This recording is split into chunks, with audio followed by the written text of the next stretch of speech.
Spider-Man. It is hyped up. People are excited about it. And the fans are super psyched about it. The ones that already saw it, it's got the highest audience score for any MCU movie ever. I'm going to discuss that. They've talked about certain crossovers. They talked about Venom. We'll discuss it. Fast and Furious might never happen. Too damn expensive. And apparently, there's a rumor about when David Jonsson's Black Panther will actually debut. We'll see if that's true. So we got that. A couple other things with myself and Chris Carr here today. So let's get into it, everybody. It's Kristian Harloff Show here today on this Thursday. Great. Did you shit in there?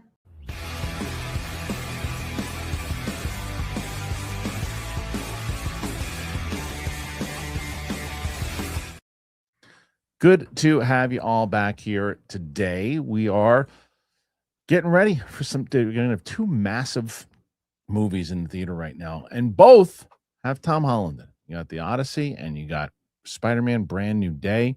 Spider-Man Brand New Day is already looks like it could break records as far as financially, what it's going to do opening weekend. We've been talking about it, and now the fans have already started piling out of the screenings and they're raving about it. So Chris Carr is here, and she's going to see it. Yeah. Chris, I don't have any. Are you I don't have any excited? cool credentials. I'm so excited, though. Spider-Man's my favorite superhero. I love him so much. And Tom Holland, I think, is such a good Spidey. And I'm so pumped, especially after seeing people's, out of the theater reaction reviews and everything, too. I'm really excited about it. I think this is going to be one of your favorites. I think so, too. Because I watched yours, and I was like, this all works for me. Everything you're saying works for me. I mean, Sam lost her mind when I took her to see it, but it's kind of what you were looking for. More mature Spidey. We've gotten the high school Spidey. Time to move on. Now it's a different, look, the way that Destiny Cretton does action, the way that he kind of plays with the camera when you see it in the trailer when you're inside Spidey's mask as he's falling, and it doesn't seem like, sometimes you get these over stylized shots. You're like, I get it. Okay, here. Oh, look at it. For the 87th time, someone bends back and watches the thing that's about to hit them. Right? You see that shot so many times. This doesn't feel like that. It feels like this is relevant to what's going on right now, and I feel like I'm in the action. I'm in the motion. That's a clever trick to pull off. Hell yeah, that's awesome. So I think you're going to really dig it. And I'm curious to hear your thoughts, and you're going to check that out tonight. But the fans are digging it. So we'll dive right into it and see what the score is, because Spider-Man Brand New Day has Rotten Tomatoes' highest audience score for any MCU movie. Woo-hoo. Not just any Spider-Man MCU movie, any MCU movie. Spider-Man Brand New Day's audience score on Rotten Tomatoes has been revealed, and it's broken not one, but two spectacular records for both The Wall Crawler and the MCU. Early Prime Video screenings for Spider-Man Brand New Day place in the U.S. yesterday evening. The movie has also been released in several countries overseas, including most of Europe. Critics have had their say, but the audiences are now weighing in, sharing their ratings on Rotten Tomatoes popcorn meter. As we write this, the Web Slingers' latest movie has debuted with a 98%, breaking at least two records, while the score could and will likely fluctuate in the coming days. Spider-Man Brand New Day is now the highest-rated MCU movie ever made and the highest-rated Spider-Man movie. Meanwhile, on the critics-generated tomato meter, Spider-Man Brand New Day now is at 91% and has certified fresh status. The critics' consensus states, spinning a web of spectacular set pieces with mature emotional stakes and Tom Holland's soulful performance, Brand New Day is a promising reset that portends Spidey will remain sticky on the big screen for years to come. All signs point to the movie breaking box office records this weekend, and there's a chance that when all said is done, Spider-Man Brand New Day may gross more than this December's Avengers Doomsday. Don't count on that. That would be an incredible achievement, further cementing Spidey's status as the world's most popular superhero. We'd imagine that Spider-Man 5 announcement is imminent, with the movie surely eyeing a 2028 or 2029 release. 2028 is bold. Chances are filmmaker Destin Daniel Cretton will be back at the helm. If so, that means Shang-Chi 2 is probably set to remain on the back burner. Cretton also shared some insights on Tom Holland's creative involvement with Brand New Day. He said, I find many actors like this many times they think of ideas and scenes. It's the same way that my brain thinks. So when Tom pitches an idea, it's not just an idea like, oh, it'd be cool to have this person in the movie, whatever. He pitches the beginning, the middle, and the end of a scene. That's something he knows can play, something that creates a little character arc for him. So there's a scene towards the end of the movie. I'm not going to say what it is, but it's an incredibly moving scene that has a lot of humor in it.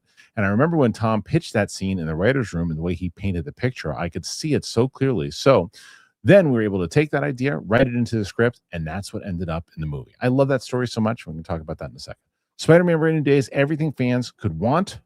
It's emotional, hilarious, heartfelt. It's action-packed, love letter to the comics, and one of Spidey's best big screen adventures. Spider-Man has never been more amazing.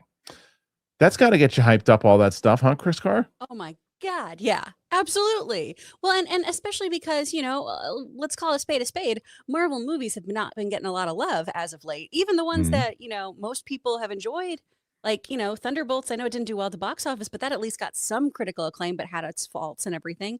It's so nice to see so many different publications being really behind this, fans being really behind it.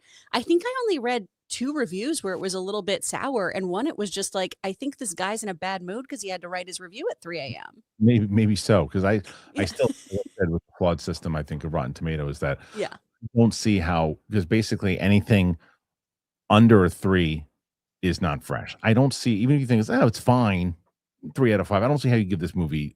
People can see it, but I don't see how you give it under a 3. I just don't. As far as the way it's directed, acted, everything else, too. You could go, even if you're like, well, it's a little overcrowded here and there, but the stuff that really works. I didn't love it. I'll say 3 out of 5. I can't see like, oh yeah, 2. I don't see how you do that. I don't see how people always talk about critics. Well, critics break down certain things. It's not audiences, I think, are more or have more to validate if you're going 2 out of 5, because they're watching it like everyday people. They're going, okay, look, you know what? I don't care about the technical shots in this, the music. I just didn't like it. I didn't like the story. I didn't like it. To me, it's 2 out of 5. And you're like, okay, the guy who watches movies and doesn't really care too much said 2 out of 5. Fine. The critic who breaks down filmmaking, story, music, all of that, I don't understand how that is unless you just want to get your review read to be a little different. Yeah.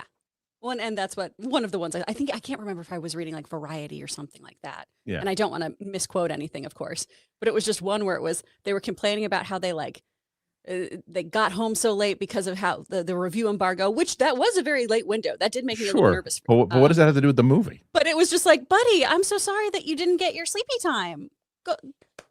How'd you like the movie? Right. What does that have to do with take a nap and write it the next day? It's like, what does that have to do with anything? It makes no sense. But anyway, but the audience, as I was mentioning, the audience is at like a 98%, because when you look again at the way that Rotten Tomatoes does this, people are walking out to me going, all right, yeah, it's really good. Enjoyed it. 3 out of 5, 4 out of 5, 5 out of 5.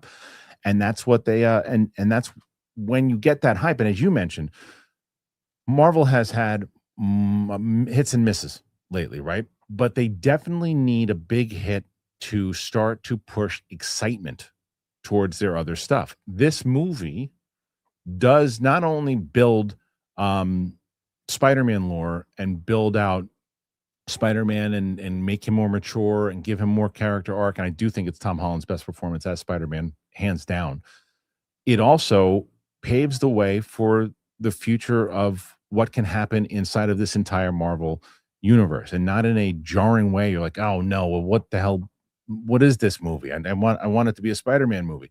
It does, and I think that is important, because as you do get into Doomsday and you do get into these other movies, this, to me, you haven't had a good we haven't had a good setup of continuation of what everything is since Endgame. You had No Way Home was great, and No Way Home, I think, ties into this and is part of what I'm talking about here. But the other Marvel movies haven't really built on anything. No, and that was one of the great things about, from phase 1, from the jump, we were building, to that Thanos level event. We were putting down that brickwork already by having just some references, or just him kind of, smiling from the shadows and things like that. So it is very encouraging to hear that this is serving as a catalyst to everything else, because that was one of my concerns going into this as well, is, hey, I love Spider-Man, but is this going to be very insular, or is this going to shoehorn in some of the greater Marvel ideas that we need to get to? So I'm really excited that this is, hopefully for me when I see it, going to get me more excited about Doomsday. Because I've still been like, I think it'll be fine. I want to be more excited. I'm excited to be excited. I want this movie to get me pumped. Yeah, and I would tell you that I would assume that it definitely helps with Doomsday, but I think it sets up more so the future of Marvel more than anything else. Heck is yeah. what I think. But people will go and check that out and see. But it's encouraging that the audience is checking this out and digging it as well. We'll see what the scores are, or rather not the scores, but the box office once we start to trickle that in. And you got Tom Holland essentially competing with himself now with Odyssey in week 3.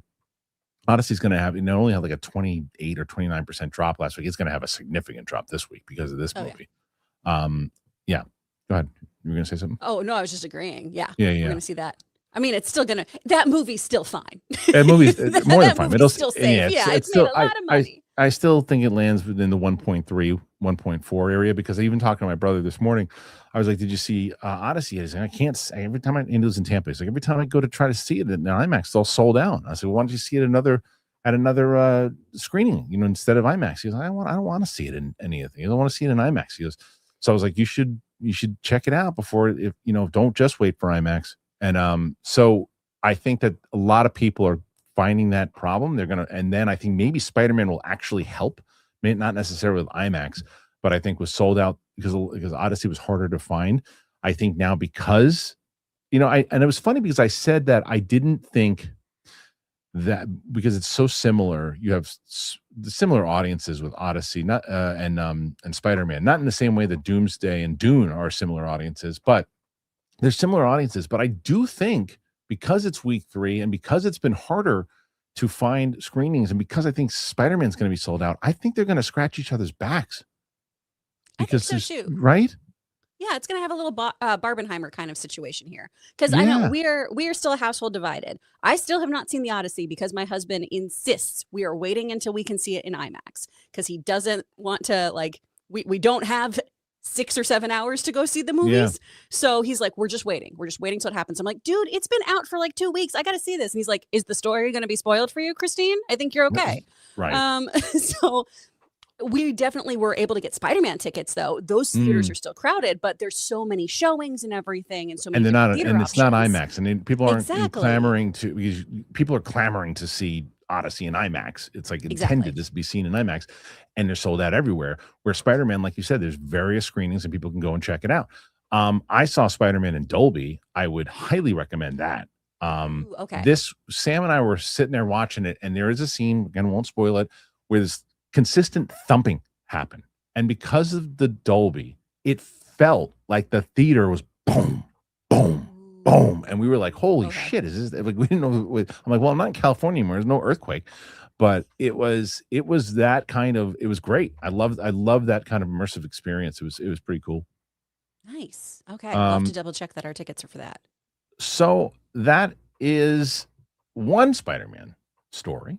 We have more Spider-Man stories in just a bit. But before I even get to that, I got to ask you guys what you think about Spider-Man. When are you seeing it? And if you haven't seen Odyssey, are you going to see it? Are you waiting? If you're seeing Spider-Man, when are you seeing it?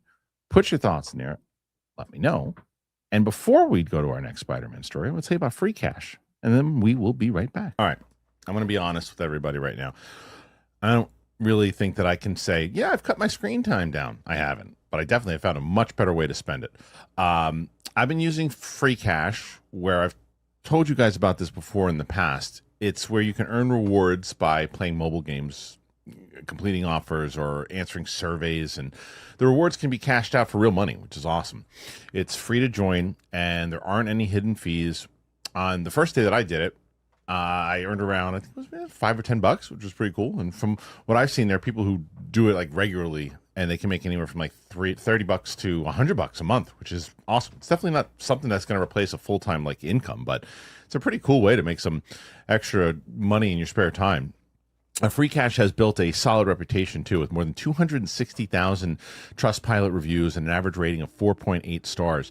It's also currently the #1 app in the UK App Store and #2 in both US and Germany.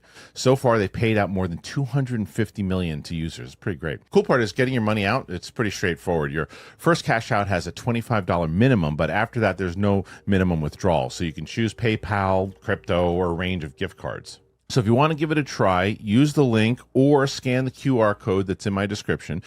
New users can unlock a $10 bonus after completing their first offer. Just make sure that the app tracking is enabled. I'll share how it's going after I'm using it for a few more weeks here. So thank you for being here. Check it out. Really appreciate it. Freecash. Thank you to Freecash for being here today, and I hope you guys check them out. Links in the description. Helps out tremendously. What else helps tremendously, Chris, is the donations that you guys have been getting during the questions. And last Monday Roka just hit it so big he was out of reach of everybody, right? He's on a hot streak. He's doing well. Is. So he's currently in the lead right now. But Roxy's right on his tail. And then you have a good shot of beating both of them today with a strong performance. I think it's possible. It's up for grabs today. I think it was out of reach last week. Not out of reach this week. I think Chris Carr can easily win. You guys throw in some questions for her. We'll get to them once we get to the, after we're done with the stories, we'll dive into those questions. So anything you want to ask Chris or myself. Yesterday, we introduced the audience to our Kickstarter campaign manager, Craig Goldberg, and I'm happy that I can actually say his name now. We followed it up afterwards with a great conversation with our producer and a producer and director, as well as another producer. And Martini joined us, and we had a great conversation about the plan, where it's going. We're on track right now, still aiming for that September launch date, which looks like it's in play. So the audience was super supportive. I asked people the same thing, and we got a lot of great ideas yesterday. If people I'll tell you what I will do today. I'll do the same thing that I did yesterday when it comes to the questions about the Kickstarter and the show. Doesn't necessarily I'm going to highlight, well, PLD is not here. It'll be harder for me to do, but I'll still try to do it. If you have questions about the Kickstarter, I'm just going to highlight questions as they come in, whether it's donations or not, because we want to get ideas, and I want to be able to make sure that people are getting what they're going to be donating for. I want to make sure that people are interested. So if there's any questions that you guys have about what we're doing with the show, anything during the questions, please think about it and let us know.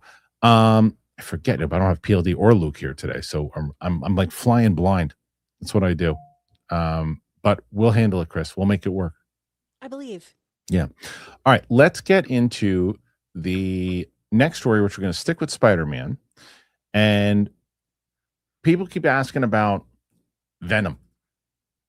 And Spider-Man, the producer, talked about a Venom crossover. So one crossover we never really got to see on screen was Tom Holland's Spider-Man and Tom Hardy's Venom. Hardy has seemingly retired from the role, and Sony Pictures has effectively shut down its larger Spider-Man cinematic universe. Last year, Hardy revealed that a crossover with Holland's Spider-Man was actually close to happening at one point, saying that they got close, as I could possibly imagine getting short of doing the film together. He added he would have loved to have done it. I remember those rumors.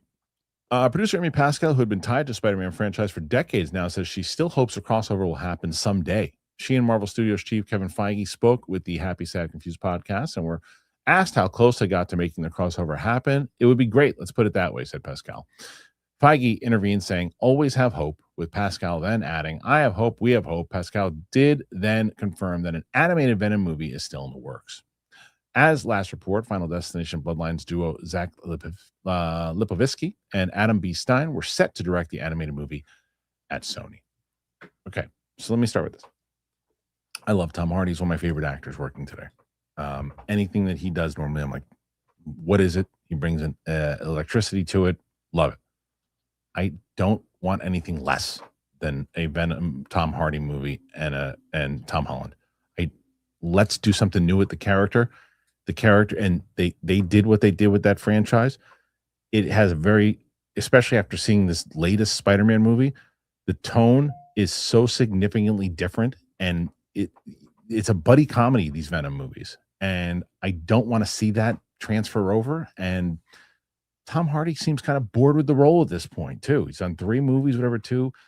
You can still don't ignore Venom. He's a massive part of the Spider-Man lore, but it's okay to reboot Venom without Tom Hardy.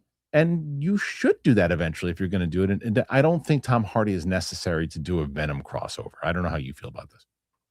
I mean, I love Tom Hardy as well, and I really enjoy those films, probably more than some other folks, but we did start going down a goofier path with them. Yeah. And I think we're just like a few thwips away from a Thor Love and Thunder kind of tone at this point, and that's not the trajectory that we're on right now. I always find it so interesting too how we just view like Venom is like one of the top tier intrinsically tied to Spider-Man villains and sorts. Because in comic book terms, he is a relatively new character. He didn't swing onto the scene until like 1984. I thought it was early 90s. I think his very first appearance, like as the symbiote itself. I'm not going to fight you on that, but I just thought I just Chat, thought let me know. Yeah, Let I me thought know. Todd Give it a McFarlane introduced him in the early 90s, but you very well could be right. I think it was early days, but I could be wrong. Yeah, But yeah, it's always so interesting to see that's like, this is the character we have to have in here. And I do love him. I think he's really, really great. But, and I say this as somebody who's not a horror girly, I think Venom really works best when he is terrifying, when there is an almost body horror element to him. Yeah. Because there is something so unnerving about not being in control of your own body, right? Not being in control of your own, like, primal instincts too, because that's the other thing. Venom just feeds on the most base kind of lizard brain things that go on. It Right. really feeds into the id. And so we see that in the first Venom movie, and Hardy does that so well. He plays those kinds of dynamics so great. But I think that now that it's become the, hey, the symbiote and Eddie are kind of buds and it's a Yes, little they're goofier, pals.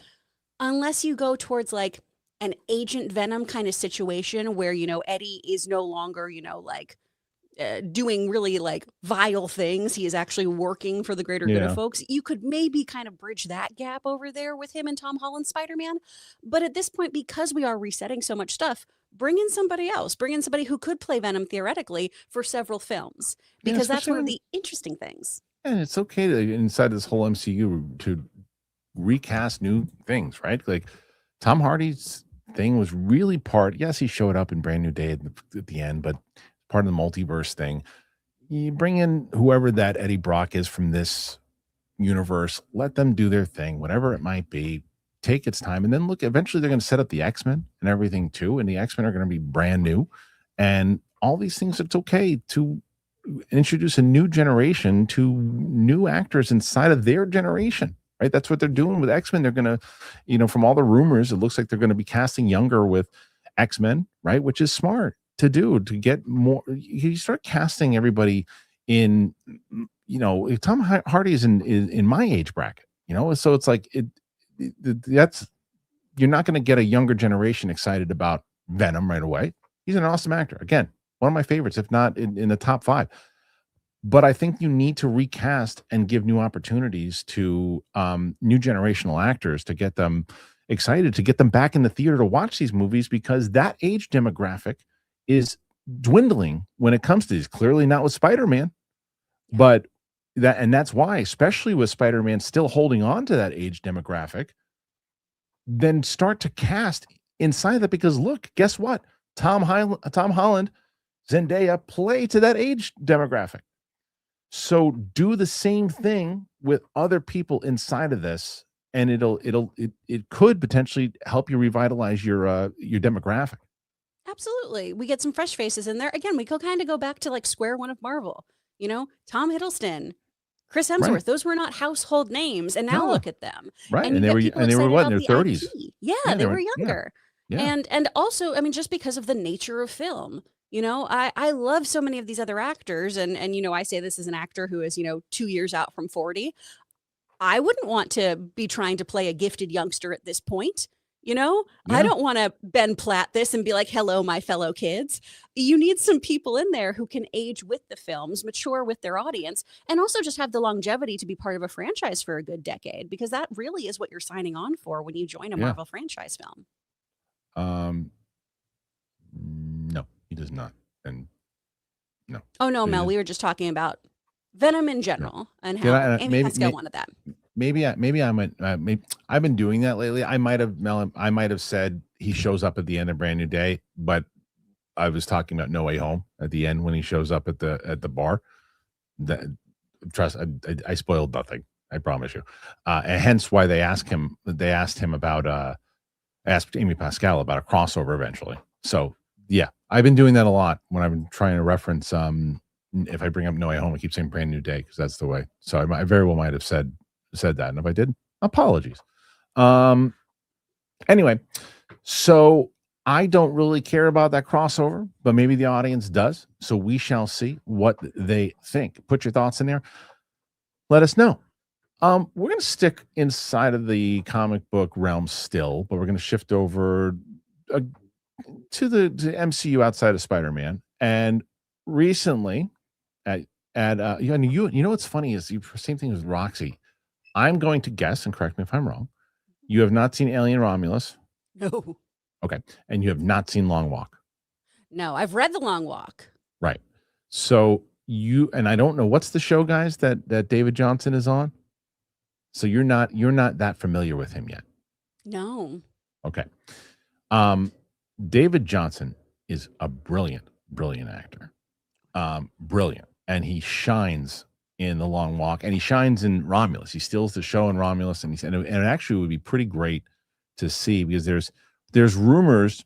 We know that he's cast as T'Challa's son. That has been confirmed. There's rumors that his co-star Cooper Hoffman is up for one, whether it's Cyclops or somebody else inside the X-Men universe. There's rumors that Kaylee Spaney, his other co-star from Alien Romulus, is up for Rogue. So that would be pretty great if that's the case. That they all. This kind of goes back to my point, right? What I was making with Spider. You see how they're casting here. David Jonsson and the new younger kind of generation, Cooper Hoffman, they're going after, whether or not he's in it or not, he's a name that's popping up on a list. Kaylee Spaney, another one. This is what you need to do in order to get, the audiences excited. You casting old farts in my generation. And it's like, we're going to watch it. We'll watch them on Disney Plus when they come out, or we get our, we get our walkers out and go see it maybe in the theater. And then we're exhausted. We write a review at 3 a.m. and complain about it. So this is smart what they're potentially doing, but David Jonsson being cast in this, and then who was solid in Mayor of Easttown? Oh wait, was Kaylee Spaney in Mayor of Easttown? Was she in that? Oh, was she the daughter? Was she the daughter? I don't remember. I'll check. I don't remember. She's just so good. Every time she's in a show, she's really solid. She was in they're talking about that was Angori. Yes. They're talking about saying that she would play they were playing, she could potentially play Rogue also. Who did? I'm so confused. I don't know what's happening. I don't know what's happening. Anyway, let me just do this. Wait a minute. I see what he's doing, and I don't like it. Bye. So let's talk about this David Jonsson story. David Jonsson, there's a rumor that he's going to debut as T'Challa in this movie, this MCU movie before Black Panther 3. I'm going to guess, and I'm going to say Secret Wars. What do you say? I haven't read this article yet, Chris. Have you read the article already? I have not read the article. Okay, so you're gonna guess and say what movie? I would say probably Secret Wars. That's a long time to keep a secret for Doomsday. And they keep saying he's been in the loop for 6 months. It's got to be. It's got to, because it's going to set up. I think it comes out right afterwards. I think it's this first, and then. I mean, I suppose they always could do a just like a little insert post-credit kind of thing, but Secret Wars makes more sense to me.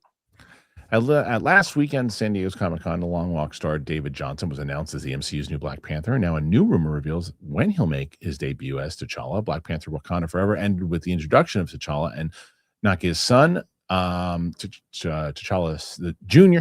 At San Diego Comic-Con on Saturday night, Marvel Studios announced that David Jonsson will lead Black Panther 3 as the new T'Challa. He's playing T'Challa 2, but with Letitia Wright sticking around as Shuri, it's unclear whether he'll be portrayed as her nephew or brother.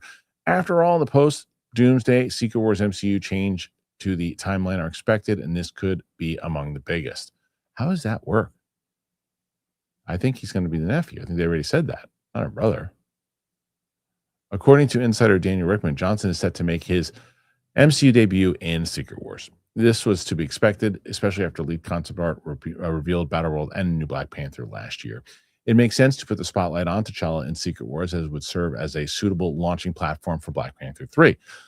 Talking to Screen Rant at Comic-Con, Marvel Studios President Feige said, I mean, the truth is, this has been a secret. His deal has been done. Coogler had a secret meeting with him 5 or 6 months ago and then called me afterward and said, this is him. I feel it and see it in his soul. He's a good man. He's a great man. He's going to bring the Panther to life.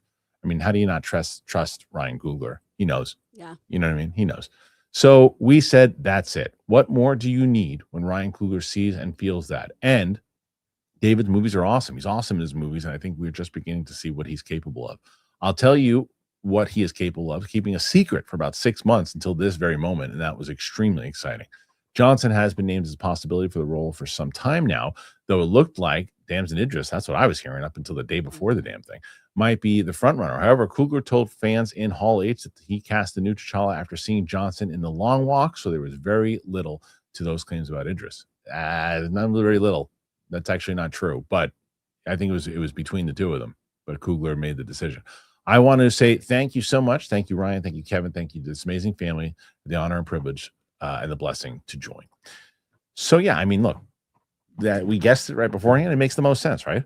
Yeah, absolutely. Well, and coming out of all of the Comic-Con news and everything, it was, Letitia Wright and Ryan Coogler and all these people talking about like, oh man, yeah, we've been sitting on this for so long, but not long enough for it to be Doomsday.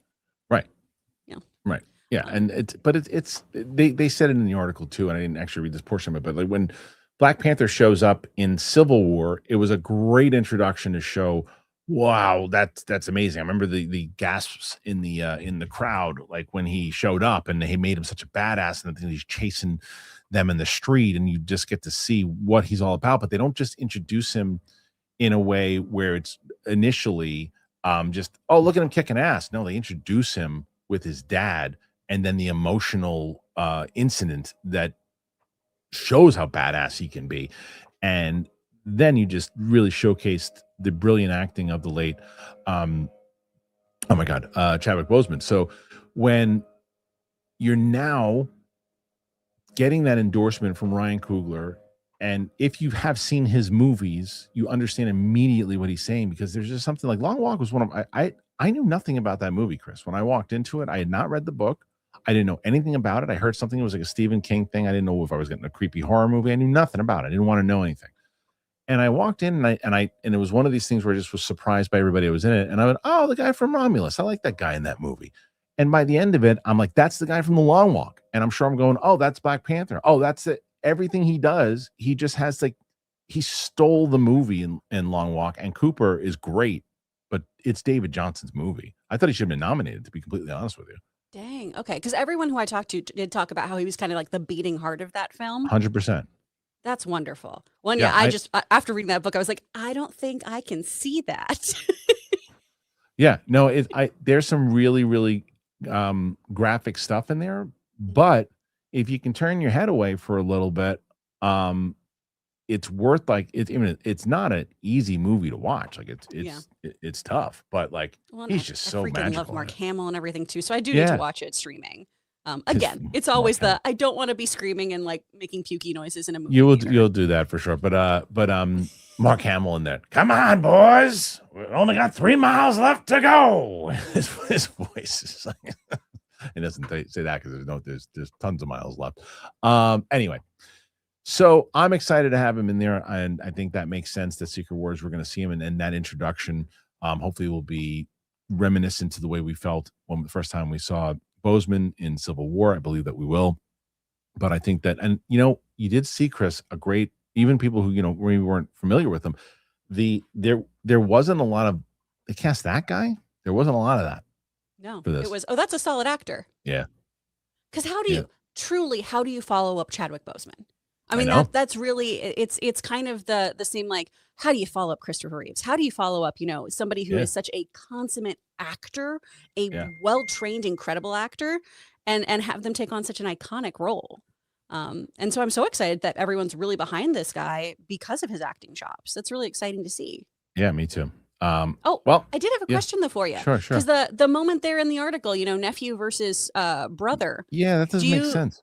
Well, do you think they might get all weird and timey-wimey and try to age him up and be like, baby T'Challa Jr. is now a man, or Well, they're going to multiverse do some that. stuff? Okay. So what they said, I mean, it could be a ruse, but what Ryan Coogler, correct me if I'm wrong, chap, but Ryan Coogler said on stage was that the last time we saw him, he was young. When our story takes place, he's older now. He's doing this. Now they'll explain that through Battle World or whatever it might be, and they'll do that. They'll explain how you have to. You can't just say, because everyone will ask the question. Wait a minute, he was like 8 years old or whatever Why he was. That child fighting. Yeah.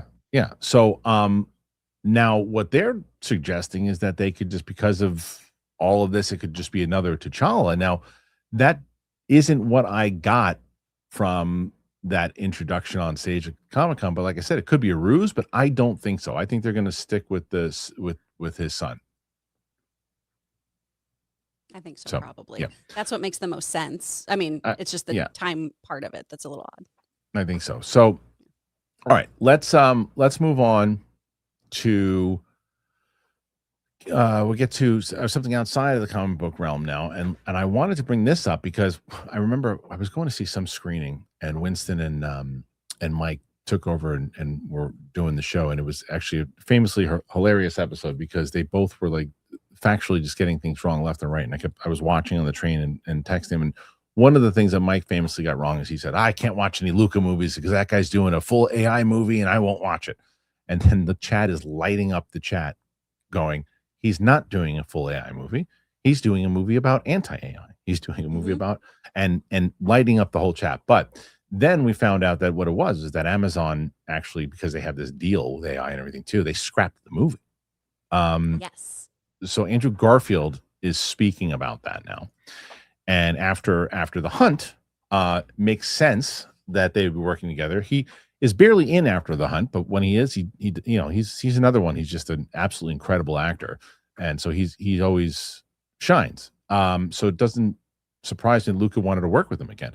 Back in mid-June, Amazon MGM Studios made headlines for dumping Luca Guadagnino's movie Artificial. The film looks into the meteoric rise of OpenAI, the company behind ChatGPT, alongside with the personal rivalries, ego clashes, and ethical tensions beyond the scenes. I mean, it looks like, like a, what's it, the Facebook thing again? What's it, social media? What's it called? The social network, right? Social network, yeah. Yeah. The cast includes Andrew Garfield as current CEO Sam Altman, Yura Borsarov as machine learning engineer Ayla Sud-Zekfer, Ike Barinholtz as Elon Musk. That's interesting. Along with Monica Barbaro. I mean, this is a hell of a cast. Cooper Hoffman, Zozia Mamet, Chris O'Dowd, Cooper Koch, Billy Lord, Jason Schwartzman, and Mark Rylance. Garfield, out promoting the Magic Faraway Tree, has now spoken about Amazon's decision to abandon what was nearly a finished project, not long after the shopping giant committed to a $50 billion investment to OpenAI. Well, there you go. Garfield tells Variety, I was and I wasn't surprised, but I won't go so far as to be critical of Amazon's conduct, he added, because I want to get hired for a job. He didn't say that, but there were nothing but supportive and nothing but encouraging while we were making the film. He adds that both he and Guadagnino have maintained strong relationships with Amazon executives and calls to split a simple mismatch.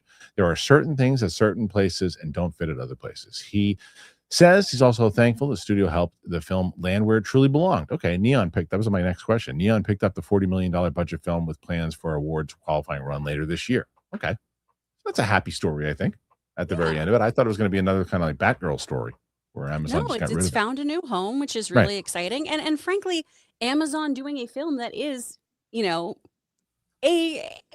I can't say anti and I can't say scathing yet because these things haven't come out. Right. But if it is going to be of that social network kind of tone and mentality, I don't think it's going to be the kindest look at Sam Altman, who is friendly with Jeff Bezos. Right. And both of them obviously are more on the sign of being aligned with artificial intelligence. These are two people who continue telling all of us that it's all inevitable and we have to submit to it.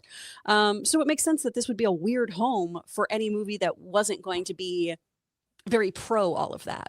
Yeah, and it's social. It's the social network. It looks like it's going to be, and awesome because Garfield was in that as well. And Luca's is just that kind of filmmaker where like he's gonna go for the truth of it all, right? And so it makes sense business wise, though. It does for Amazon to say, yeah, no, we don't want to piss off our 50, we just made this huge deal. We're not going to piss off our new partner for a movie that could get awards. That's really not our business in general. It's fun for us. We like to do this stuff on the side, but we make money this way. So we'll help you. And they did. And they helped them go to like, if they just scrapped it, put it away and said, no, we don't want you telling stories about our new partner now. Then you go, that's really kind of lame. But they go like, no, we don't want to shit on our new partner, but we'll help you go tell the story somewhere else. I'm not one to say it often, but it's an integrity move on Amazon's part. It is. You gotta, whenever I shit on them, I also have to give them their flowers. So look, this was a really, really classy thing to do when they didn't have to do it. And so I do it's also commend them different, on right? that move. But it's also different from it shows you the division. I don't think there's really ever been too much complaints about the Amazon film department. People were over there, like the way they run things. What they're making is phenomenal stuff. Sometimes where you go, that's from Amazon? Okay. Television, movies, other things. They take risks. They do big budget things. They do Christmas movies. They do smaller things. They've been trying to become an actual, movie studio, and it's working because look, another movie, smaller movie that's coming out that I can't wait to see. It's probably my most anticipated movie right now is I Play Rocky, and that's an Amazon film. Yep. They're doing a lot of really cool stuff and a lot of things that do have a lot of social commentary, which again, when you just think about the parent company is the moment where you go, from them? Okay, interesting. It is, but they're their entity. They're their own thing. And what I like about what Amazon is doing right now, like I said, you can do something like After the Hunt. You can do something like I Play Rocky. Like I didn't love He-Man. A lot of people did, and they just did that. And that's performing very well for them right now because they were smart on that as well. What they could have done, another move I pat them on the back for is what they could have done, what a lot of people do, is they just put it, okay, look, it just came out. Now it's going to be on Amazon first. You got to rent it for $19, and then it'll be on Prime. They said, no, it's a Prime movie. It's on Prime now. Watch it. Oh, so smart. It came right to Prime, and it was the #1 movie. I was, because when I'm watching these with Sam, I rent these movies. Like, I got to rent this movie again. I was like, no, it's on Prime. Well, they're great, and smart move in general. So I think Amazon and Apple are really doing it right now. When you look at the shambles that like the mess that the Paramount and Warner Brothers thing is in right now, and Disney's trying to get a hold of all their stuff, and here's Amazon and Apple just going, we're good. Yeah, we're good. Well, it helps that they have FU money. FU but money. Also, that's 100% right. Yep. They put it back into what they're doing, though. You see a company like Disney have great success with their Pixar films. Toy Story 5 just doing fantastically. Hey, let's lay off a ton of our Pixar animators. Let's lay off a ton of our VFX team and admit to using, shortcuts for our VFX now. They could be championing people, and you got to give it to Amazon and Apple for doing that, of going, nope, 100%. Let's keep funneling the money in. Let's keep pushing this so we can have the best quality product. Because they don't have to worry about losses. That's true. Yes. But very true. But it doesn't mean you can make shit. It's like you don't have to worry about losses, but you can only run if their stuff is quality, right? Mm-hmm. And so when you're looking at it, you're going, wait a minute, is this going to be good? And when it delivers, and especially Apple's really delivering. So, oh yeah, there you go. And you got to remember too, guys. Again, just to do the comparison here, Disney didn't take a bath on Toy Story. Right. They made money on Toy Story, and then they went, who we can lay off? Bunch of our team behind that. Yeah. So like Amazon and Apple, I'll commend them on that. They're doing that side of the business really, really right. Well there you go. All right. So that being said, we're going to now jump to another outside of the realm of comic movies and all that stuff too, big action franchise, and that is the Fast and the Furious. I feel like everybody's been dumping on this movie lately. They had who's the actor who plays Han in the Fast and Furious movies? Oh, I don't know. Unless they played Hobbs or Shaw, I don't know anyone. I think someone tell me the actor's name. And he was in the Obi-Wan series too. He was getting interviewed recently, and he was talking about that it lost its way, doesn't even know what it is anymore or something. And so people have been taking shots at this movie kind of left and right. And now, no, not Tyrese. He didn't play Han. Anyway, someone tells me. Someone will tell me soon. But nonetheless, there's more stuff here. The final Fast and Furious is too expensive, what they're saying. Now who's that? I don't know who that is. Is that one? I don't even remember the last movie. A few weeks back, confusion arose over whether Fast Forever had begun filming or not, due to Vin Diesel's posting a video what appeared to be a garage-style set with Dominic Toretto's 1970s Dodge Charger RT visible. He didn't indicate what he was working on, but he dressed as his Toretto character and simply said he was on set. People are grinding. Incredible crews are working. It was subsequently revealed that filming was a promo for the World Cup. Some saw it as a potential maneuver tied to the film, which is set for a March 2028 release and is supposed to start production later this year. That theory has now gained more weight following comments from Reacher star Alan Ritchson on the Happy Sad Confused podcast this week. Ritchson, who appeared in Fast X, tells the outlet that Universal and Diesel are currently solving some big problems related to the final film, a lot of it tied to budget. This is the guy you want on your show to find out everything. He does not listen to anyone who says, "Hey, don't say that." Alan Richardson he was like, "Hey, you playing Batman?" Yeah, I am. We signed the deal. I love how completely unmedia trained he seemed, though. It's delightful. Completely. Like screaming and yelling about the Epstein files in the middle of the interview about this. It's like, it just okay.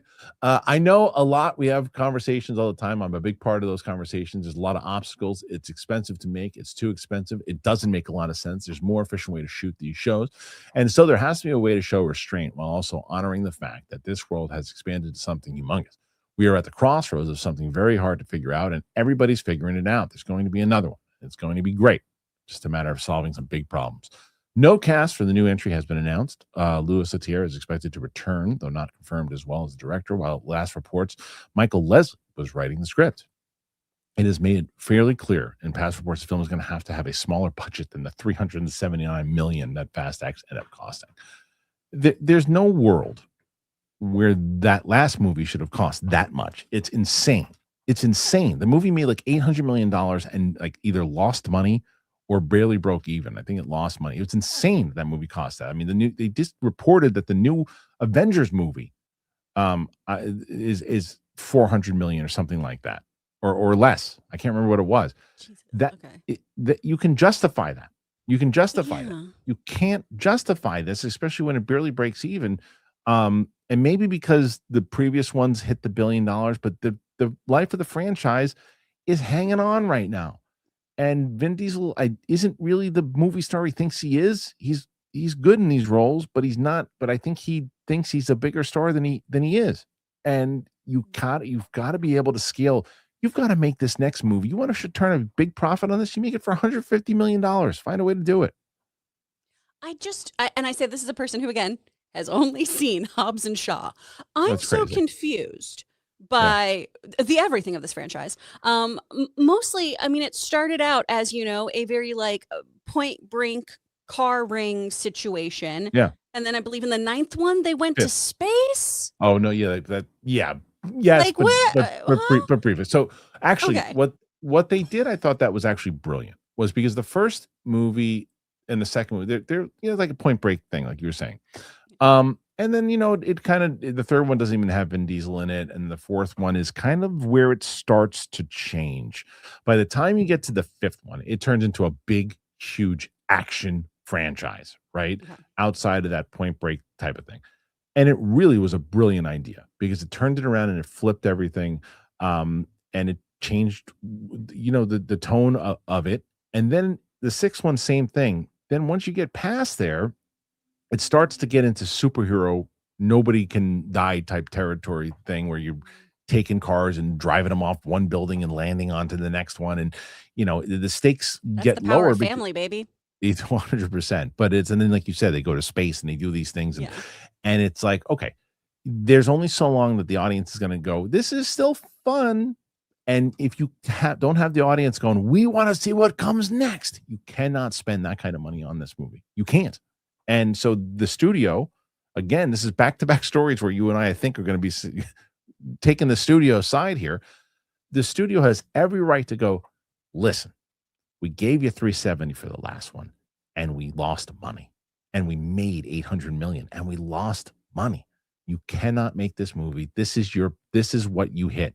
This is it. You have $200 million. You go over that, we're not making the movie. That's it. Oh, well, I need this. I don't give a shit what you need. You're not making it. No, this is the kind of studio interference I can mess with. Of how much do you want to spend? No, we're not doing that. Because honestly, too, like necessity helps you so much. A tight budget helps you so much rein in a story and actually figure out what are the major set pieces, what are our non-negotiables. When you have sometimes the FU money, then just F's up your whole program, you know? And if you're not investing wisely and you're just going, we're going to do this and we're going to have this blow up and then Vin's going to break a car in half. I don't know. You know, like you have to get back to the actual story here too.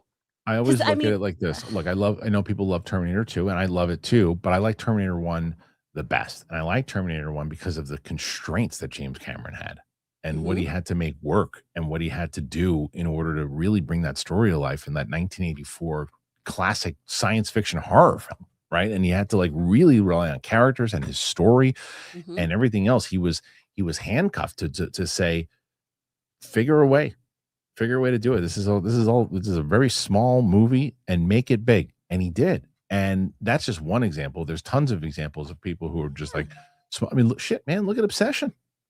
Look at Obsession. Obsession did what they did. First of all, not only did they make that movie for $750,000, it does not look like a movie that was made for $750,000. It looks like it was made for $10 million.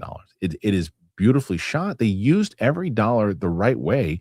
And they even saw some of the behind the scenes of certain like practical effects and things that they were doing. And it's like, you make filmmakers are supposed to be challenged and they're supposed to like find a way to, this is what makes you great. Not just filmmakers, like any business or any field. You want to be challenged to see like what makes the greats the great. And that to me, when you, like you said, you go, well, here's $370 million to make this movie. Oh, great. Then you know what? Let's fly everybody out to Vegas first class and do this, do that. And then money goes, I'm telling you right now, like when I was talking about for the Kickstarter, someone asked like, are you doing, because we're trying to raise 350 for the pilot. And they're like 350 for the season or for the pilot. I was like, the pilot, people don't understand where the costs come. That's just for the pilot. And that is for a pilot on television is cheap. When I told a few people and I was like, what are you trying to raise? And that's it for a pilot. I was like, I know, because you go into cast, you go into locations, you go into, the crew and other things. And next thing you know, you look at it and it's gone. And if you have $370 million, you look and you go, oh, well, let's use that for this. Let's say that you overspend on things you don't need to overspend on. Exactly. And it just makes you irresponsible. And the only irresponsibility I want to see on that screen is the driving. 100%. Get reckless. So, do you guys think that this is going to happen? Do you think that we're going to see it, or is it never going to happen? And will it be 87 years old by the time they make the next one? Put your thoughts in there. Let us know. All right, let's get into some questions, Chris Carr. You want to do that? Let's do it. Yeah. Let's do it. And before we even do that, what we'll do is tell us what's going on in your channel. Oh, man. So, too, for the casuals, we've got tons of stuff going on. You get a new podcast every single Friday, wherever you get your podcasts. So, Spotify, Apple, or on YouTube. We just hit 1,000 subscribers, which is very exciting. So, every single week, someone comments it. I didn't know Chris Carr had a podcast. I talk about this every week, dudes. Sign up. Come hang out. True. Yes, talk to 100%. me. I don't know where you are. It's crazy to me. I promote it all the time. Yes, go check that out. If you want to hear my voice in a movie, you can go check out Viewpoint, now streaming on Amazon. So you can check that out there. I have a small but fun role in that. If you would like to take voiceover classes, speakrunstudio.com. That's where my husband and I do voiceover demos for actors. We do classes. Hit us up there. We can work on your voiceover career. Please do. Like I said, so what I'm going to do, I'm going to go through these chats. Don't start putting anything, the non-chats, non-super chats about pilot stuff related yet, because I'm not going to be able to see it yet until I'll tell you when I'm opening up if you choose to ask questions. But Cody Sizemore starts us off and says, Hey, Kristian, been watching you since 2013. First time submitting a super chat. Thank you so much, Cody, and thank you for watching for so long. I plan on supporting the pilot, and a reward that I would like to see is the option to be a guest on your show for a lot of numbers of days, depending on the amount donated. Stipulations and restrictions apply. You mean like a full-on panelist? That's an interesting one I didn't think about. Ooh. You just have to vet them to make sure they don't. Well, not only vet them, you also got to figure out who's going to, we got to figure out at what shows they're coming into, if you can, if you can hang and all that stuff too. And that would probably be a very limited tier, but I'll talk to Craig about that. We'll see. Ron H. Campia and Harloff, I think the universe, I found these two weirdos. You both helped me a better film watcher, and by doing so, a better person. But I'm Ron H. I chart my own path, sans pants. There you go, Ron. I know I heard Ron H. On the Discord, apparently I heard that Ron infiltrated the Campia show yesterday too. So speaking of which, happy Thursday, all Spider-Man, brand new day later this afternoon after the show, 3 p.m. Montreal time. Chris, I never asked you, have you watched Hollyweed yet? You have asked me, and my love, I have not. I am so sorry. I should, because you ask all the time, and I really should. I should find the time, because it's like a half hour. I should watch it. I like Kevin Smith. Yeah, it's probably on YouTube, right? Yeah. Ace Mage 116 became a YouTube member. Awesome time to do it. Thank you for all the people who are part of the memberships, and we're going to be doing our live stream next week. You get all the unedited reactions. You want to watch the unedited. So speaking of which, I think he already put it on there, but the unedited Obi-Wan Patterson cut reaction with myself and Sam is up there now, I believe, or will be a little later. Tomorrow that drops the edited version of it, and then Tuesday will be Return of the Jedi. And then I'm trying to figure, because I'm losing Sam. I have Sam for like one more week next week, and she's going to be on out doing a whole bunch of things for a couple of weeks. So I'm trying to figure out what I'm going to do. Today we're going to do the House of the Dragon episode that we missed, the episode 7. We're going to watch that. We are going to watch Return of the Jedi, and then my goal is either to start Mandalorian or start Lanterns with her. I want to make sure, what I want to make sure though is that I can finish Lanterns with her. What I can always do is start with her, have her catch up, and then when she comes back, whatever she missed. But I don't know if the audience is gonna probably get pissed off if she's not on every one if she starts it. I gotta figure that out. Ron H. Trailer for Children of Blood and Bone looks badass. I still gotta watch it. I have that. I've been sitting in my queue. Have you watched it yet, Chris? I have, which I'm really interested in this one, because the author is now kind of anti the project, which is very odd and hasn't quite said what happened. And this is also what Damson is doing. So I thought maybe that was part of why he, the Black Panther stuff maybe didn't happen or couldn't happen. But the trailer looks really cool. I gotta watch it. It's in my queue. Space Cowboys Chris. Hey guys, want to write a feature film, but I'm scared to. Any advice? Also, what has helped you avoid working with cliquey people in the industry, since that is a constant thing I run into? What's helped me avoid it is acknowledging it, right, and seeing it. You can't. Well, in this business, you can't really avoid it. Because even when so one of the reasons I don't like to work at places, I like to work for myself, because you inevitably always run into that kind of shit, no matter what business or what you're into. So I'm with you on that. I hate it. I have always hated it. It was really, where it really was a thing that it has still a PTSD from it was WWE. You talk about cliquey. Holy shit. That was rough. But as far as feature film goes, I wouldn't. First of all, you have the idea, which I assume that you do. You got to have the idea. You got to map it out. What I always do, and this is not for everybody, but I listen to music, and I have the idea in my head, and then I just kind of write some scenes and stuff down, and then Chris just write something. Don't as far as when it comes to being scared, you don't have to show it to anybody. It's for you at first. And then if you're really proud of it, send it to somebody. Have someone you trust read it, but just lose yourself in the world. That's the best advice I think I could give. I don't know about you, Chris. What do you think? For sure. All of that. Form your own clique, first of all, if you need to. 100%. Work with your own people, work with everyone else. I'm so lucky because the voiceover world, I have met one voice actor who was very gatekeepery, and everyone else I have met is always how can I champion you? How can I help? So it's a great community. But in filmmaking, you kind of have to form your own clique. You have to do your own thing. Write down your ideas as they come to you. Don't worry about already writing your script in a linear fashion. Write the scenes when they come into your mind.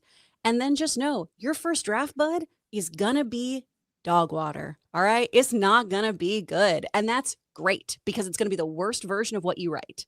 Yeah. It's only going to go up from there. Yes. And there's going to be things in there that you're going to take with you on the next one. Yep. Right. Let me, because like, thank God that I wrote that first draft of the pilot. Right. Because it sat, I mean, look, there was one version, it was a long time ago that just didn't work. There was another one that almost worked. And there's one that definitely didn't work. And then I scrapped it all, went and did my own thing, wrote the whole thing.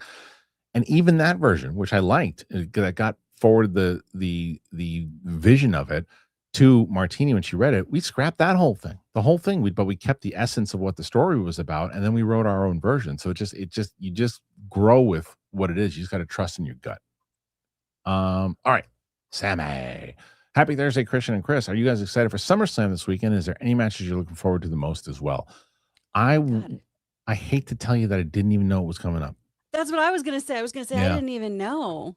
I'm just not locked into it anymore. Yeah. A bunch of my wrestling buddies have bailed on WWE. They're watching a lot of AEW and going to local matches here in Burbank. Oh, wow. You know, I mean, also we just had the New Day announcing their departure with that beautiful animated short. So I've been kind of out of the wrestling loop.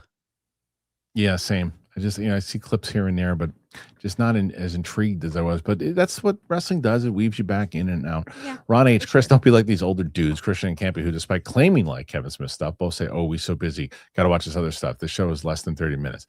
I'm telling you what, if I don't fucking love this motherfucking pilot when I watch it, and if I don't feel inclined to just text Kevin and say, you know what, I should have watched this. Why didn't this get made?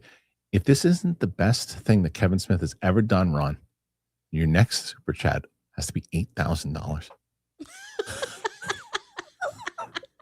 Reasonable. He probably has done that anyway. Jason Maynard, brand new day over the Odyssey. You're going to see. So this has been the thing that Jason has been doing this, where Roka's always the last. He apparently he really dislikes the Odyssey, but he dislikes Roka more. So he does all the things that rank over the two of them. Damn, Jason. Now, he hasn't done it with Roka on the show yet, but I'm sure that's coming too. Harv's Cake. Chris, have you seen that NECA is producing Muppets Christmas Carol action figures with Kermit and Robin as Bob Cratchit and Tiny Tim? They look great. Oh, man, this community is so good to me because you all have DM'd me these figures so much, and I love you for it. I'm so excited about them. I will definitely be getting them. I love them. They're so good. They look so great. Yeah. Let's see. Shang-Chi. He thinks his duty over the Odyssey versus Roka is Jason Maynard. That's sad. Whoa. Lucera 6866. First time watching the show. Oh, welcome to the show. Did you, Luce? Did you find us? I always like to ask this question. How did you find the live show? Did you find it through watching reactions? Did you find it through watching out of the theater reactions? Did it just pop up on your feed? I always get curious about that. So Ed, if he comments on the in the comment about how he found it, just take a look and let me know if you don't mind, because I'm always curious about that. And great to see Chris Carr on the show. Yeah, Chris has been with us now. Chris, it's coming on at least 2.5 years now, right? Yeah. Right? Which again, everyone's like, oh, hey, that's where she ended up. I've been here the whole time. You've been here for a minute. I think you've been regular, like consistently on the show at least a year and a half. Yeah. And then I was popping in and out before you left LA. Right. Yeah. Jason Maynard, head lice over the Odyssey and Roka. Mike Joyce, what are the odds that Ron H has Kalshi bets on how many times he can get you to say odd stuff? That's probably where he gets the super chats from. That probably true. And then thanks for giving the rest of the chat the idea, Mike. Jason Maynard, Eternals duty, Captain Marvel's duty over the Odyssey or the Roka. Jason, again, just put in a big one. I'll read it in as big balls if you want. Unless you're going to do I think another. He's into like 87 of these YouTube ads over the Odyssey or Roka. Jay Morgan. People are already mentioning Johnny Legs for best supporting for the Odyssey, but I hope people don't forget my guy Ray Fiennes for the Bone Temple. He was really good in the Bone Temple, but the problem is, Jay, that movie was just so forgotten, and it just did so poorly at the box office. I really enjoyed the film. I liked it a lot, and I'm not really necessarily a Nia DaCosta fan. I think it's her best movie, hands down. Dang. Yeah. Mumra, extended cut of Dolph's He-Man movie on 4K and 915. I'll watch that. Never before seen 34 minutes put back in the film. That's a lot. Hopefully more on the turning. Excited. I don't know if excited is the right word, but very curious and definitely will be watching. Because it's not a great movie, but I'm not gonna say it. Never mind. All right. Jay Morgan. Jason Maynard gets it. Also, what's up, Chris? Here you go. Hi, Jay. Wiley. Sending support closing chat so I don't get spoiled with Spidey seeing in an hour. Enjoy. That's where Luke is right now. Luke is literally in the theater watching it. Hope I like the music. Hope you're doing well. The music's awesome. The music's awesome. Good. Wiley, I think you're gonna dig it. I think you're gonna dig it a lot. All right, let's see. Hold on. Next one. 61 right now, Chris. Doing pretty good. Woo. Ronnie, Gen X Kid. Hey, Christian and Chris. Chris, you are beautiful and funny soul. What about Chris Carr? Oh, your D23 content is going to bring the best energy. Yes, it will. Can't wait to see what you bring. So for people who don't already know, thank you, Ronnie, for reminding us. So Chris Carr is going to be representing this show at D23. They have given us a seat at the conference for everything going down. So I don't know what the internet's going to be like in there and if we're going to be on the air at the time that Chris is in there, but she's going to at least give like some video updates to where hopefully she can send it. And if not, maybe just give her access to the account. We'll figure it out one way or another. So there you go. Are you excited for it, Chris? I am, because the only other time I went to cover D23, my badge was all screwed up. Oh, no. And so I didn't get into almost any of the stuff I was supposed to. Oh, so this will be the first time. This is great. Yeah, yeah. Good. I'm really, really pumped. Yeah, you'll love it. The Vitamin Dealer. Christian, please do me a favor, personal favor, and watch Star Wars Series Vader. It's absolutely amazing. I really like the first one, and I know that he just finished the second one, so we'll definitely check it out. You know what's funny is I see so many different, and now there's just so many AI Star Wars films and shit that's popping up all the time that it's just like there's just so much. But like, and I think that I've just been spoiled now with that Kai Patterson cut, because I usually really don't mess with those things because I'm like, well, it's like a tease to me because it's not canon, it's not what happened.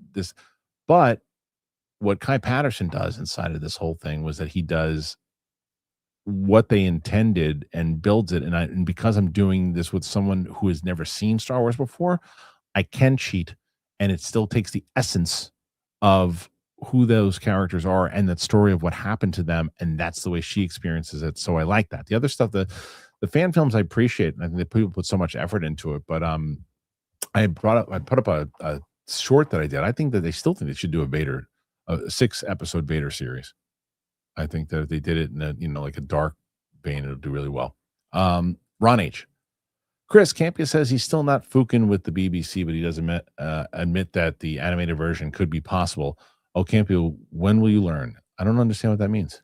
Oh, he doesn't think that a Batman Beyond live action movie should happen. And Okay. I think that he is very entitled to that wrong opinion. That's fair.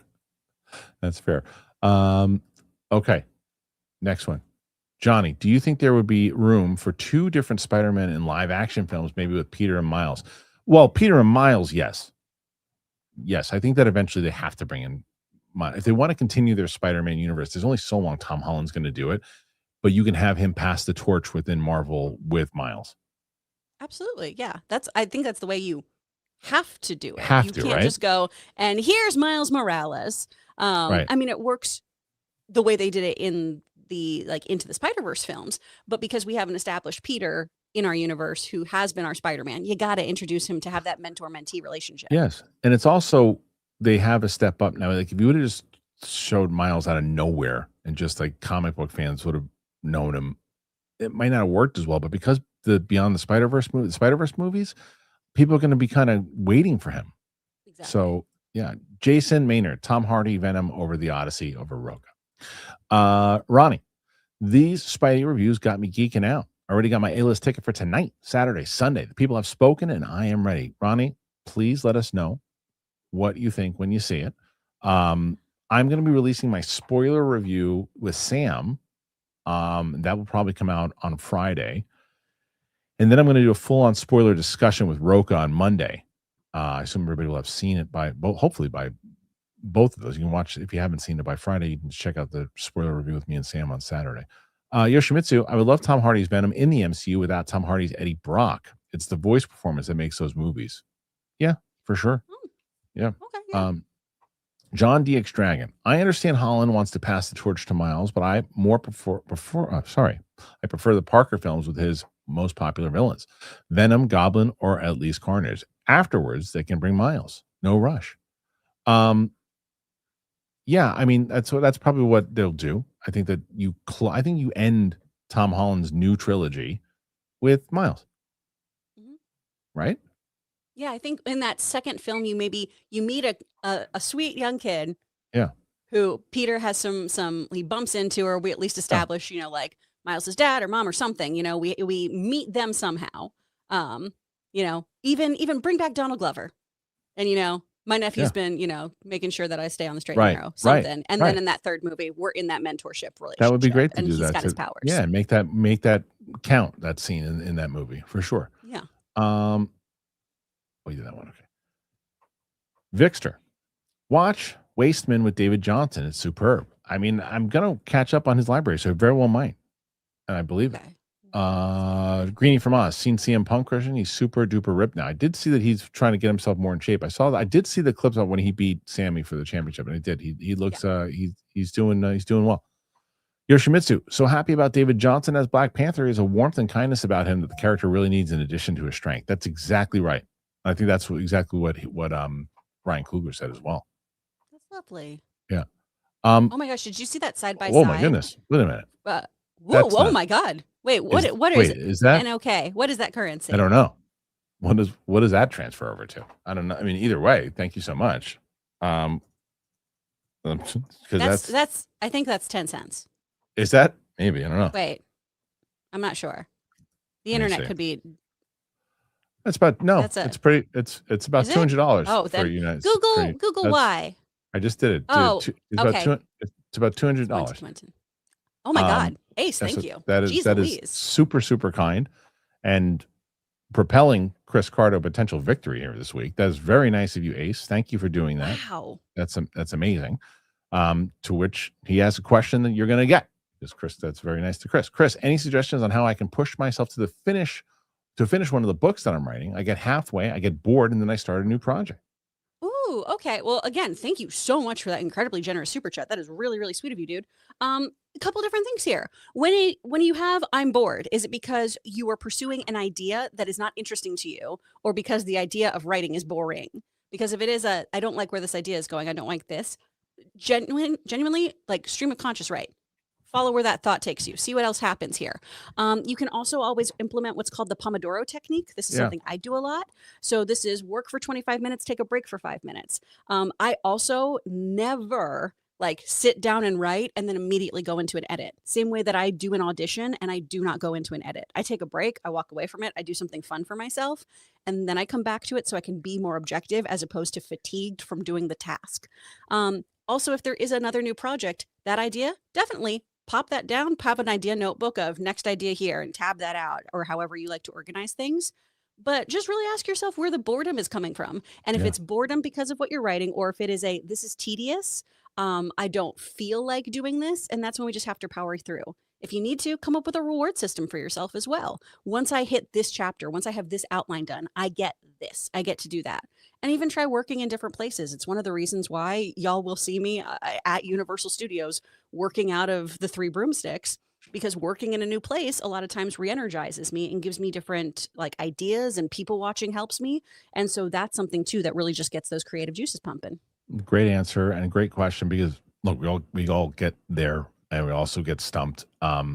Same stupid answer I gave before too is what I do sometimes if I get a little stumped is I put on my headphones, I'll listen to particular music and see if whatever was stumping me or whatever it was, what if a scene happens with that, because the music kind of inspires me. But again, I'm very music helps me do everything. Right. Oh, so man, a music playlist though for your writing though is so smart. That's one of the things that'd be really good for you for voiceover though too, Kristian, is having tracks to go with your characters. Yeah. That might help you a bunch because you're so good at voices. That might just give you that extra little bit of chutzpah. It's so funny that I really need to work with you more on voiceovers. I gave up on the stuff that I was trying, because people were like, "Oh, you have a good voice. You should be doing this. You should be doing that. You should try voiceover stuff." And I did a couple things and got a couple. What I don't remember what we sent it to one voice agent, whatever they said, and I was like, forget it. I got more stuff on my plate right now. Oh, I got turned down for years, and then Yeah, finally right. was No, like, I'm sure. yes. It was what but it was one of those things where it was like, oh yeah, I'll try it, but it wasn't one of these things where I want to pursue it. Yeah, for sure. Upside down, Asia Butterfield seems to have been around for years, but he's only 29. If you were to cast him in the DC or MCU, who would he be? I think the Flash is he the one that was in that movie with Harrison Ford? What was the hell was that movie that he was in? Am I wrong? Oh yeah. I know what you're What was talking that about. movie? I'm trying to think of Let me see. Yeah, Ender's Game. Ender's Game. There we Yeah, go. it I was was gonna say Ender's it's Game. another book. Yeah, he was. He has was been around in for a while. all I don't kinds know of what. stuff. Yeah, I don't even know where he's been. I don't know. I don't know the answer to that question. Who we're going to cast him in the DC? I haven't seen a lot of his work. He was a kid last time I saw him. So I don't know who I would necessarily cast him, but I think the Flash, maybe. But again, I don't. I remember him as a kid. He's 29 now. I don't know. Because I saw him as a kid in Hugo, and then Ender's Game, Hugo and then too. Right. Sex Education is the thing that I've seen him most yes, recently in, that. and he's great in that. Okay. So He's maybe as a Barry or even a Wally, I think that could be fun. But yeah, I'd be interested to see what else he's doing. Vixter, the rom-com Rye Lane with Jonsson is great too. I definitely, I think that and a lot of people will be checking out his work more so and going through kind of his catalog, which I will be doing as well. Ronnie, the Odyssey film hit different for me. The Odyssey had me feeling like a Saturday afternoon, curtains closed, bowl of cereal in my lap, waiting to see what monster comes out next. Nolan Cook. I couldn't agree more. That's a cool review of that, Ronnie. Right? I like that. That was cool. Not it's 3 a.m. I don't want to write my review. Ronnie. All right, fam. That's a wrap for me. Duty calls. Stay blessed and see you all next time. Ronnie, please come back and tell us what you think of Spider-Man. I'm excited for you. Ron H. Fast and Furious Multiverses. The crew goes so fast and so furious they break the dimensional barrier into a new reality. In this reality, Dominic Toretto has hair and can give a crap about family. You know what's crazy? That's the most sense Ron H has ever made. It was great, Ron. Fast and Furious Flashpoint sounds fantastic to me. Yeah. I'm here for it. Ron, what I'm gonna do is for every show if Ron's putting in questions, I'm gonna screenshot that one. That is his best one today. So I'll do that for you, Ron, when you put these things in there. Because you're here to support the show every damn day, as much as I kid with Ron. Yeah. But that is his best one today, and maybe of the week. Okay, Matt Force. I live my life one super chat at a time. Family, in all seriousness, this last film, like you said, should be smaller budget, maybe back to basics. Yeah, I think this is a Vin Diesel problem. I think he's the one that wants to push it to this level. Well, the last guy we did $1 billion, and it's like, yeah, but they're not making $1 billion anymore, Ben. And we're not in 2017. So that's the question. If you can contain him, from what I've heard, he's a pain in the ace. But maybe I'm wrong. Ray, I'm gonna have to rewatch this episode later, but I wanted to drop in and send some support. I love this show and all that you do. I love Ray. You're one of the best. It is one of those things, Chris, and I've talked about this. I was hesitant for a long time to go back to live and I liked doing when we were doing the big thing. We did it for like an hour. We pre-tape. We does, and then Roca was really the one who said, "Let's do like one live show together, man." Because I don't know if you remember, it was the big thing was like Tuesday through Friday, and then I did one live show on Monday with Roca. And one of the things that I realized while doing that live show with Roca is that the community started to form again, and that's what we built Schmoes off of. It's what we built Schmodown off of. It's what we built. A lot of people who were very loyal to the channel before that, but the community builds through the live interaction and people. And so people like Ray and Ron H and Ed and all these people that we just meet and get to know through the internet. It's like, it's pretty fun. So I'm glad that we're doing it. Ron H, I miss John Hughes' slice of life films.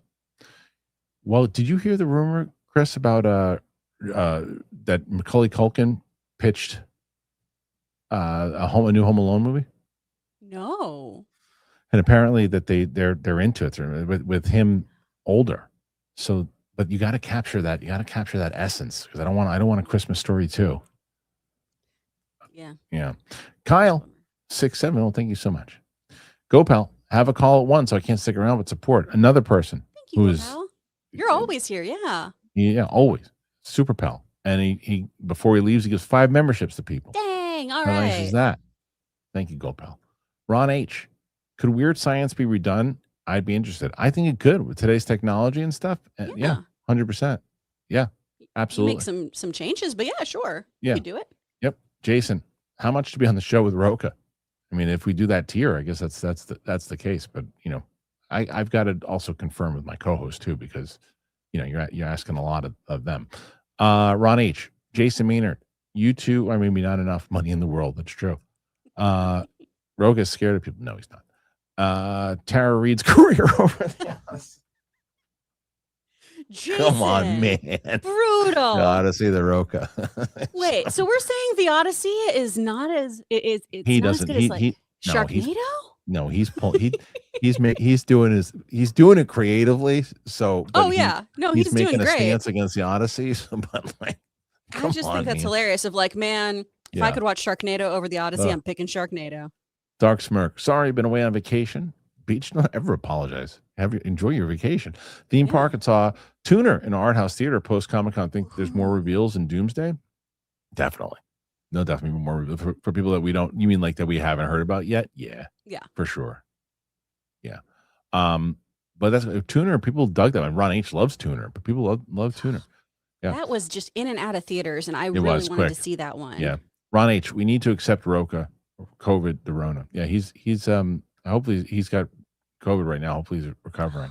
Yeah, Matt Force, Vin Diesel star power over the Odyssey. And everyone's they're stealing his thing. Derek Jonsson with a huge one here. Chris Carr. Holy butts. Chris Carr, I think you're in the lead after those two. Whoa. Yeah, just contributing to a win. Look, that's confidence. That's Derek confidence Jonsson. right there. Derek Jonsson. Thank you so much. Oh, that's huge. Derek, that's you absolutely pushed her to that potential win there. Roshan Wallace, will you and Sam go see Avengers Endgame Encore? I'm certainly going to see it.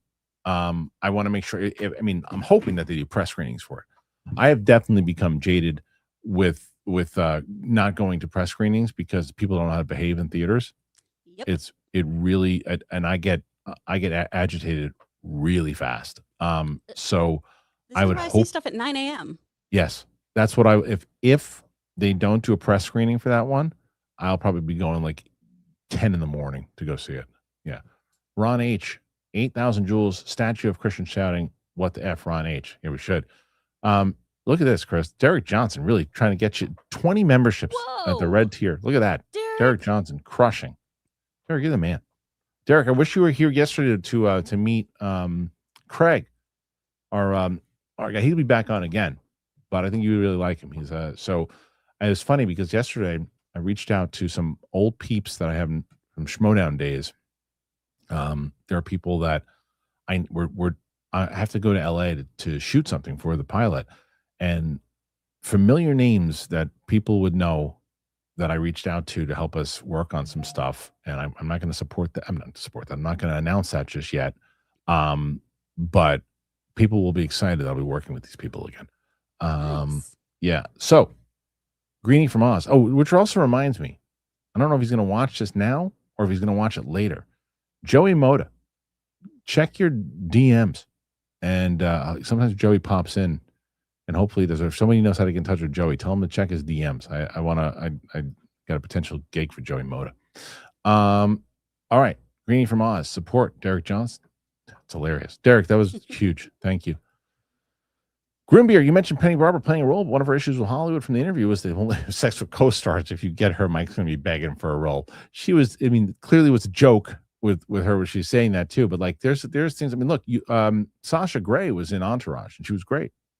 So, but it just depends. You got to make it relevant. It went out for the pilot, but you got to make it relevant.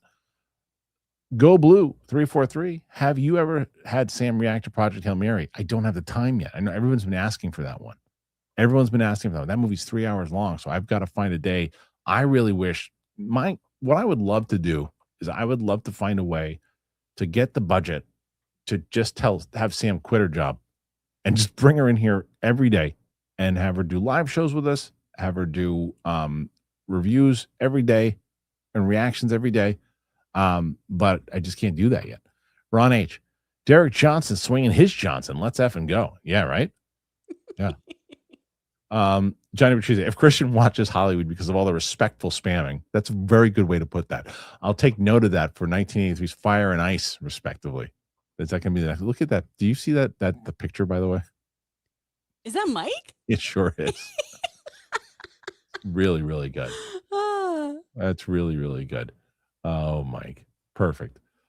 Yeah. Oh, I've been waiting for this moment the whole life. Again, we're going to cook on this one. Here we go. Oh, I got the Magneto on there. Look at you, Dr. Doom. I got some holy cards for you.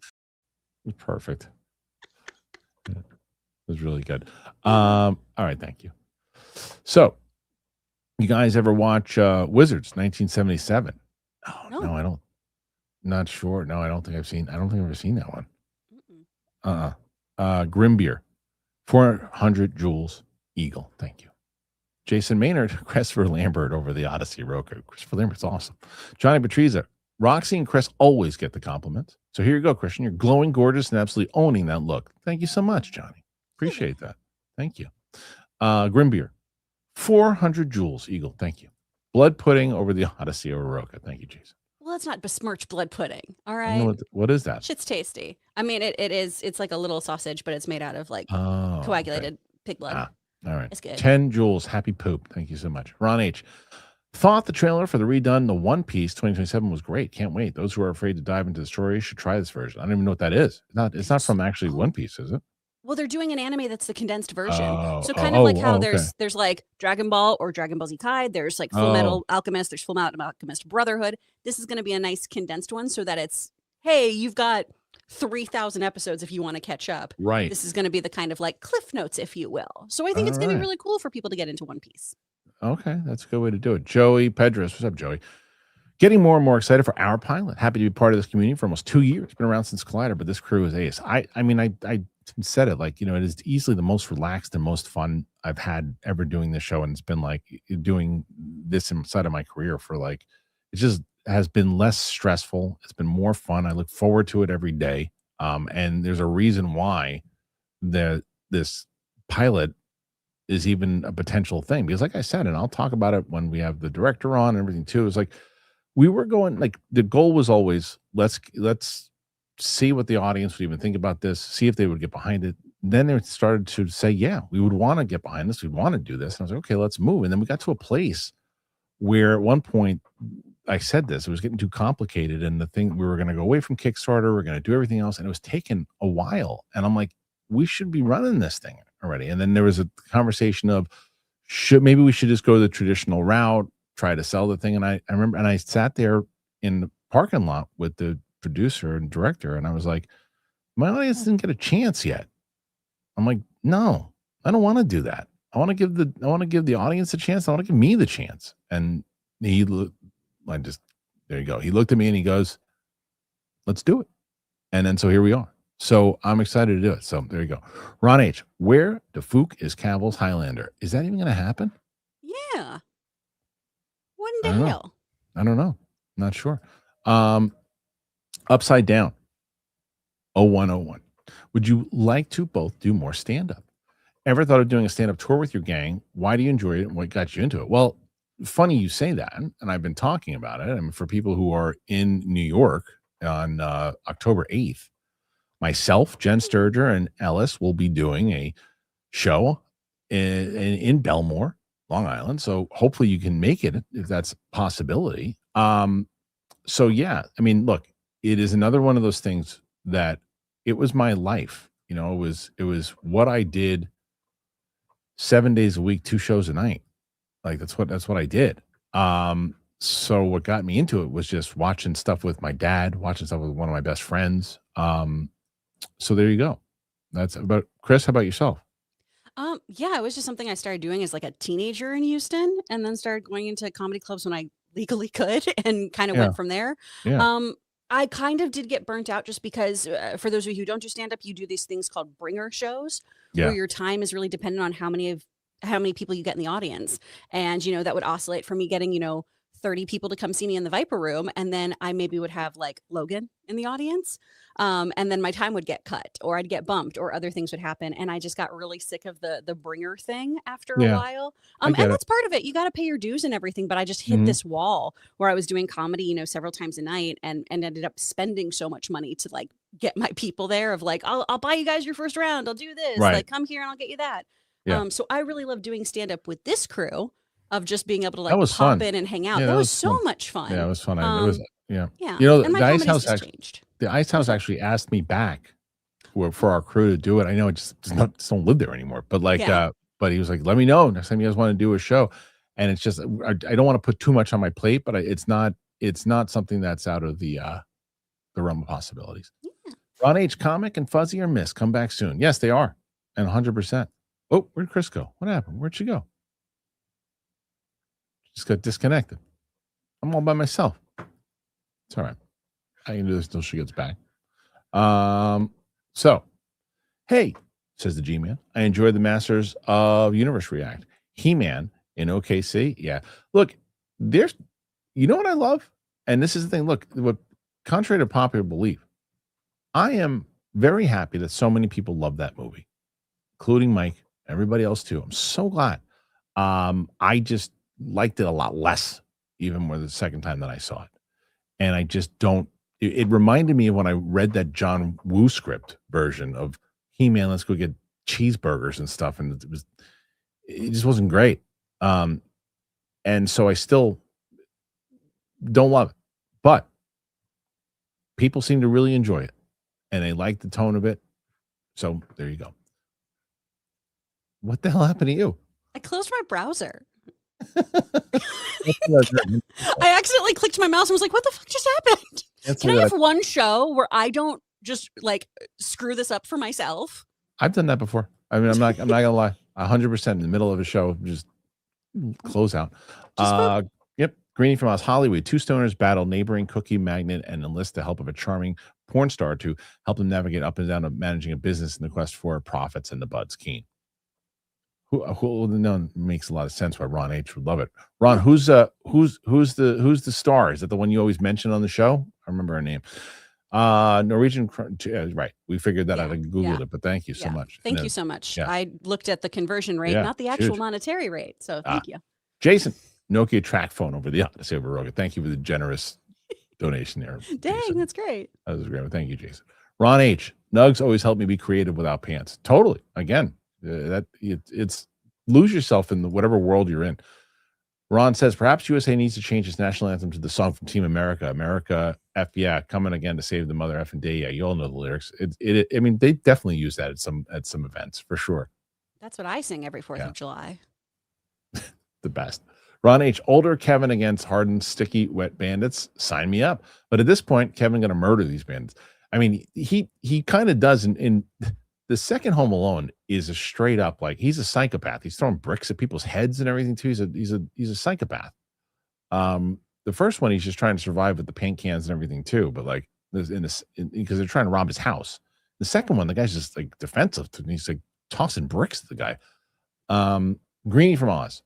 Roka over the greatest, over the of all the time. There you go. So there's some Roka loves. By the way, talking about Schmodown on the Schmodown channel right now. Yesterday we put up Gray Drake and Jason Inman. Today's match, look at that. Those are two Hall of Famers right there. Sam Levine, Jeff Snyder. This was the start of really both their careers in the Schmodown. And if you are a Schmodown fan, you know how they both became legendary and multi-champions in different divisions and everything too. Like that's a huge match to watch. Have you been browsing around at all, Chris? In the I've been poking around at some stuff. Okay. It's fun. It's good stuff. Season 3 is a good season to be looking around for sure. Okay, Jason, Sharknado Piranha 3D double feature over the Odyssey over Roga. Sharknado Piranha, man, that's messed up. Roz Walls 4060. When is a watch along for Return of the Jedi going to release? Well, we got to shoot it first. So what I would assume, Sam is supposed to come in here in about an hour and she's gonna want to watch that one first. There's no way she'll let me put anything else on. She's been waiting to see this movie, so I'm gonna show her that first. So the watch long, I would assume, would be Monday, and then Tuesday would be the release. So AJ Bristol 750 Jules, let him cook, please and thank you. Ron, I knew it. Roka being backed by nefarious people. No way Roka wins on his own. He's got agents in the chat padding his numbers. No, he doesn't. He's been doing good. And look, Chris Carr's got 101 already today. And damn, as I said in the beginning of this show, nothing is out of reach yet. I think Chris Carr's starting to get out of reach. Yes. I think you're. I mean, I think already just between Derek Jonsson and our lovely Norwegian friend. Yes, the Norwegian one. I think alone you're going to surpass both Roka and Roxy. So. Woo. There you go. Thank you so much, you guys. Jason Maynard, Jeff Snyder's hairline over the Odyssey, over the Roka. Oh, man. Ryan S. sending love. Sorry, I can't hang today. Ryan, you be back. We're excited to see you. Hopefully be back tomorrow. We're back with Winston tomorrow. Jason Maynard, Kroll over the Odyssey, over Roka. I don't know about that, but Kroll, they should make a Kroll remake. They should definitely do a Kroll remake. 100%. Kroll is a guilty pleasure. I wanted to leave. Yeah, I'm telling you, Ron, they should definitely do that. Dark Smirk, hype level for Spaceballs 2. I'm excited. I think they're doing a really good job marketing this movie. Mm-hmm. I'm excited. Are you excited for it all, Chris? Oh, I'm so excited. I love Spaceballs so much. Yeah. The G-Man, Cavill Highlander is shooting now. Thank you so much. Oh, okay, cool. Look at this, Chris. Boom. Derek Jonsson doing it again. Support to one of my favorites. Chris Carr's I've been a fan since she was on that other show. I didn't catch it live, but I watched it after Kristian, and it just gave me more confidence in supporting this project. Thank you, Derek. Yeah. Oh, thank you so much. Yeah, Derek, I'm excited to see, and you have my email. So when we post the tiers, I would love to hear what you think about it and what you think. Like, we can still navigate and change things too. You're like, that tier wouldn't work for me because I think this might work. This is something I'm interested in doing. People have been doing that, but I would like to get your thoughts for sure when we post it, because we have a few. We went over it yesterday on the call. We have some really cool stuff that we're going to be offering. Ben Hart, your inspiration bringing our pilot to life. I'm trying. I stopped recording music years ago after my brother died. Oh man, I'm sorry. That's I understand that. You inspired me to start being creative again. Well, that's very kind, but to be fair, you did it yourself. You just got it unlocked through thoughts. That's what it comes to. And if we said something or made you laugh or did something and it inspired a thought, then I'm thankful for that. But it's you did that it was in there. It was in there. I'm glad that it's back. Ayoshi Yumatsu, is it true that Jelly Roll is not in Spider-Man? No spoilers. Michael D, I can't contribute much this week, and you just did. Got out of seeing Brand New Day. It's the best Spidey film ever. We'll see it twice over the weekend. Makes me want to play the game again. That's a great point with the game. And games are so good. You get that he took inspiration from the games. You can tell, 100%. Hell yeah. I'm telling you, those PlayStation games are some of the best Spider-Man films I've ever seen. They're so good. Yeah. Ron H, Derek Jonsson, we get it. You have money in large member. We can't all be Derek Jonsson. Ron, I wouldn't be surprised if you added up everything that you have contributed to this show over the last 3 weeks. You probably give Derek a run for his money. It's very kind of you guys both, and we're very appreciative of it. The Chesn, SCA. Kickstarter idea, Roka and PLD dinner at Pollo Loco. I mean, that would be incredible. But like I said, I can't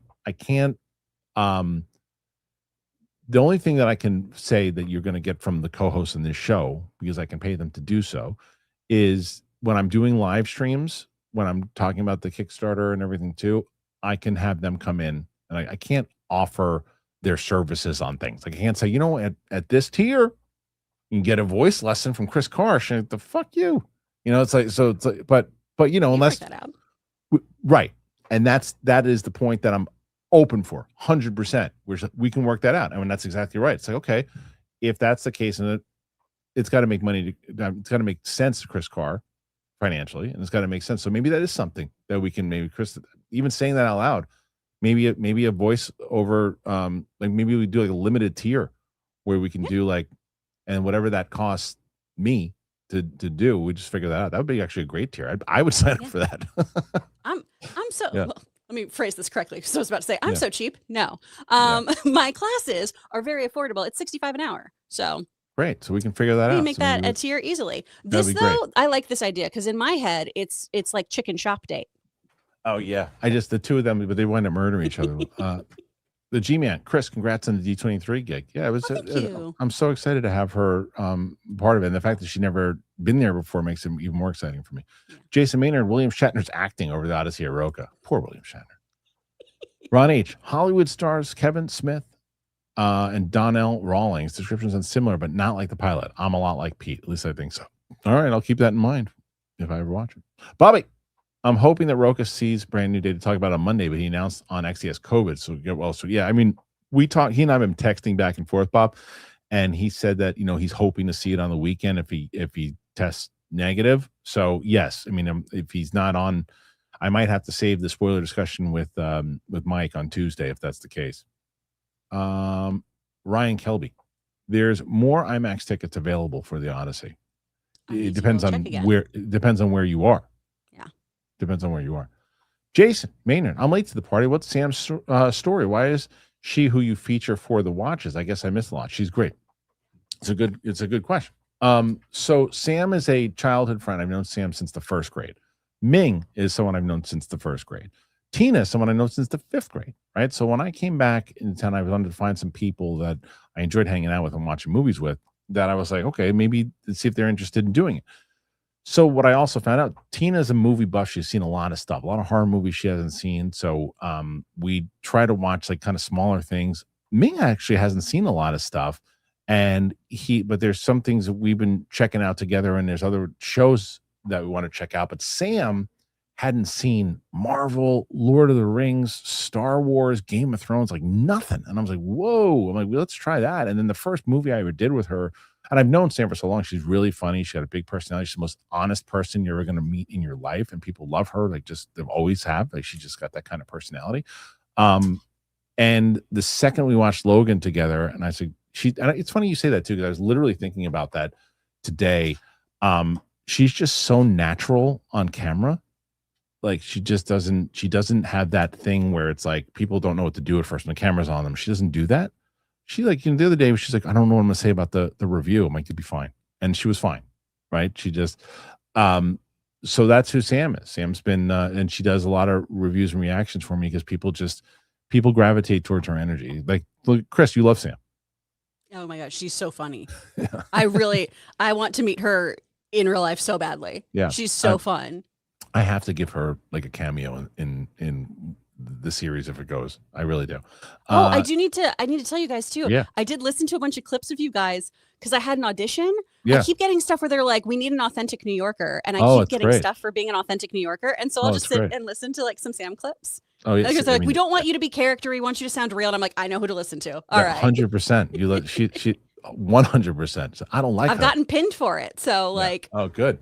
There you go. She's a good one to listen to. Oh, she's about as legit of a New York accent you're gonna get. Ming too. Ming's another one. Mm-hmm. Yeah.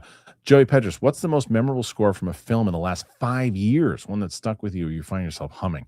This isn't the last 5 years, and it isn't even a score, Joey. So I'm going to answer this terribly, but I've been really humming the song in the South Park the movie of the La Resistance. You remember that song? You see them in the night. And when they say it, but I don't remember the words, but blame Canada. It's like a reprise. It goes all the way through. That's been in my head over and over and over again. As far as memorable score in the last 5 years. What do I listen to? You know what score? It's not the most memorable out of the 5, but one that is I like a lot on a movie that most people don't like at all. Is the score, at least the main theme from Black Adam. Ooh, okay. It's really good. It's really good. The main theme is really good. So that's not the best one in 5 years. I have to think about that a little bit more. I think the Batman score is pretty damn good from Michael Giacchino. There's a lot of other, the Project Hail Mary score was really good, but I'm just kind of thinking really in my head, like what, so I don't know. Do you have any, Chris, that pop up? I loved Project Hail Mary. Yeah, the Batman score is really, really great. Soul, I know that's 6 years out, I think. But still, I think that's a really beautiful one too. Jason Maynard, Jelly Roll over the Odyssey over Roca. Pat McAfee over the Odyssey over. Don't say that on Monday. Favorite wrestling commentator, Johnny Patriza. Well, if we're talking about backstage, I'm all my stuff is golden era. That's my favorite era of wrestling. So if we're talking about behind the scenes, Mean Gene. If we're talking about ring announcer, Howard Finkel. If we're talking about commentating team, Gorilla Monsoon and Jesse Ventura. Ooh. They're the best because they all treated it like it was like a real sport, and that to me always got me like I bought into the fantasy because they made it feel like it was real, not like like I really like Michael Cole, but it throws me out of it when he's like, "Holy shit!" out of nowhere. I'm like, what doing that? It's like you have this whole essence that you're supposed to be like this. You are the professional guy, and we get it. It's the one time because this happened. He had to say "holy shit." I hate when he does it. I hate it. It drives me nuts. Not that he's cursing, but it just doesn't. It feels like it doesn't feel real. What about you? Do you have any? You started watching recently, so yeah. So I don't really know commentators. I just know like Alicia Taylor. I think has one of the coolest voices in the game, like in real life. Okay. But yeah, I don't know enough to have like a strong view. Yeah. And JR was pretty damn good too, as far as commentator goes. And Bobby the Brain in it. MD Rare Steak, the Odyssey of Aroka. Thank you. It reminds me. I'm on this. I think I told you, Chris. I'm on this crazy kind of. Well, it's really crazy. It's a really strict diet right now. Yeah. He just said steak, and I have this. I'm like, now I know. See, Jason, now I'm staring because I haven't eaten. I'm looking at it and I want it. Jason Maynard, Michael Cole Wrestling. That's hilarious. Odyssey over Roca. Derek, 10 more memberships. Derek really wants you to win. He was pushing you straight over the line. Jason Maynard, diarrhea in New York subway over the Odyssey Roca. This is just coming through today. Damn. Ron H. YouTube algorithm sucks, but keeps me thinking. About what? No, wait, this must just happen. Okay, because we're approaching the end clearly. Yeah. Black Adam over the Odyssey of the Roca. You don't mean that. The Notebook over the Odyssey of the Roca. Notebook's good. It's good. The Christian chat and scats are my therapy. Seriously, thank you, Ron. It's money well spent, no regrets. But I'm now eating nothing but mac and cheese. I can't even smell mac and cheese right now. Jason Maynard, Jessica Simpson catalog, the Odyssey of Roca. Remember when she was like the next big thing? Remember she was like in the Dukes of Hazzard and all that. Yeah. Last one for now is Ron H. Jason Maynard, you to Roca eyeing your dad. Careful. Yeah, I mean, I wonder if these types of things are going to come up on Monday. I doubt it, though. You know what? I said that. You know what I said, though? What? And you know what I'll do? And I apologize. I don't want to not stay true to my word. We still have about 15 minutes left. So you guys now in the chat, any chat in general, have any questions about the upcoming Kickstarter or things you'd want to see, things that, again, as I mentioned, the main thing for people who are, well, two main things. One, if you're already thinking about donating, what is it that you really want to see, hope to see, that you go, yeah, that's something that's a tier that I definitely want to see. If you're on the fence or have no intention of it, like, well, if that was offered, I might consider it. It just depends. Or you have any other questions about the pilot, whatever else I can say, those types of things, light it up in the chat. I will highlight it now, so the floor is open to everybody, and I'll still highlight these obviously too. Jason Maynard with Warm Dr. Pepper, the Odyssey, and Roca. But I'd love to get your thoughts, and like I said, I'm going to open up very similar to what I do on the member live stream right now. So let's start out with Ed. Ed, if you got something, throw it in there. Jason Maynard, Nick, like his earring. Does he have a Nick? Yeah, I just want to even know that. The Odyssey and Roca. There you go. Okay, next one. To write super chats, YouTube stops me a lot, so I have to get creative with the spelling. At least I coined Fook, I think. Yeah, that's actually a good idea. Greenie from Oz, Jason Alexander tier. What is that? What is the Jason Alexander tier? I don't know what that is. To have him in it, to meet him, to yeah, maybe. So I can't go into full detail on this yet, but what I can say is, as far as what the pilot's about, and we're gonna have this when it's time. This is one of the things I was asked not to give too much details about yet, but we will for sure, because you're going to want to know what the hell it is. I've talked about it in the past. The idea kind of was inspired where I was on the show with Bonnie Somerville, and a long time ago, like this is like in 2012, 2013. I had dated an actress a long time ago, and people thought that it was Bonnie, and it wasn't. So we played off of that on the air, and we had like a back and forth, and we're going this, and then I was like, well, how funny would that be if like you had two people that were a couple, and then do a podcast, and that just kind of formed and changed, and these different things happen, and took the ideas of stand-up comedy, took the ideas with me in general, and then I combined it with the brilliance of Martini Paratoria, what she had come up with, and what her character is going to be all about. So that's kind of the idea. It's a half an hour comedy in the comedy drama in the vein of like The Bear meets Hacks. So, okay, let's see. Saul, at what tier does the contributor get to make phone calls live on the show every day, asking for me? We'd have to probably do. I noticed that on Ken. I think you did it once, Saul, and I know that there've been a few people have done this. That you can actually send out this link to people, and then they can come in, and you can bring in their audio as like a phone call. So, if Saul, if PLD was here today, I would tell him to send you here. You know what, Saul? Here you go, buddy. Have you ever talked to Saul for Chris? Mm-mm. He was a regular caller on the Collider Live back in the day.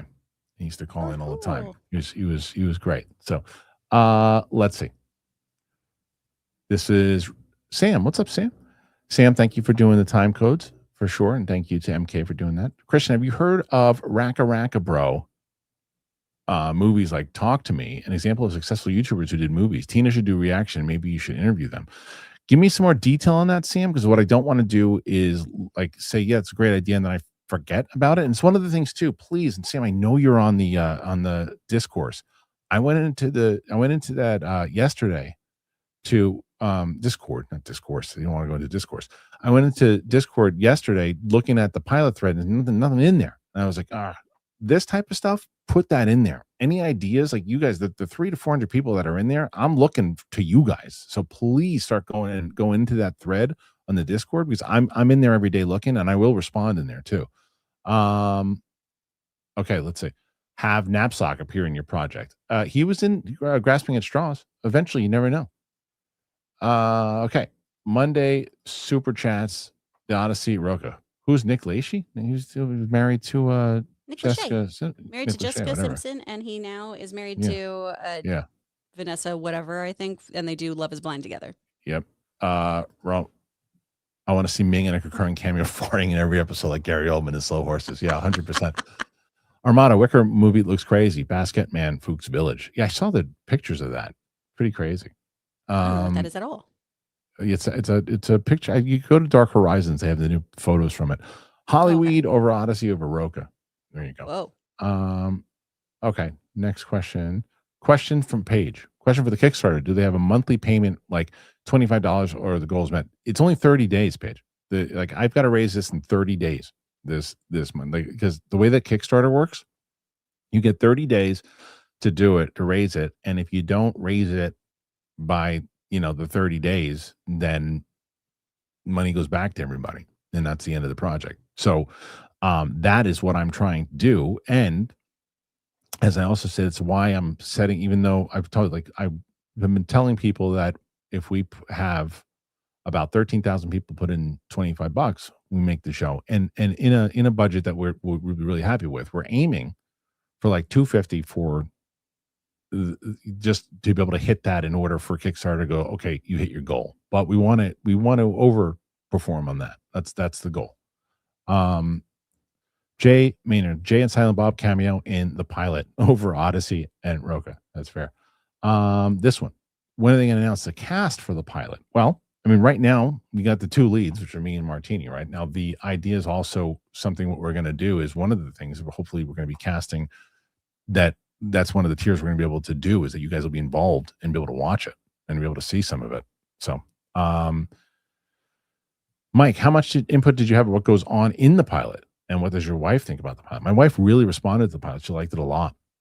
She really liked it a lot, and she read it. I remember she read it at when she was out at the beach or something too, and she wrote me back. She liked it a lot. As far as what I have, I mean, yeah, it's me and Martini of all the input, 100% as far as what goes into the pilot. Let's see. Okay, what else? I'm trying to keep looking.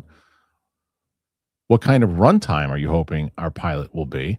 Obviously, you can know exactly how wait, and obviously you can't know exactly now, just your hope. Like, well, the script currently right now is like 32 pages. So that's going in between like the 29 to 30 minute, that's the goal. 29 minutes to 30 minutes for sure. Okay.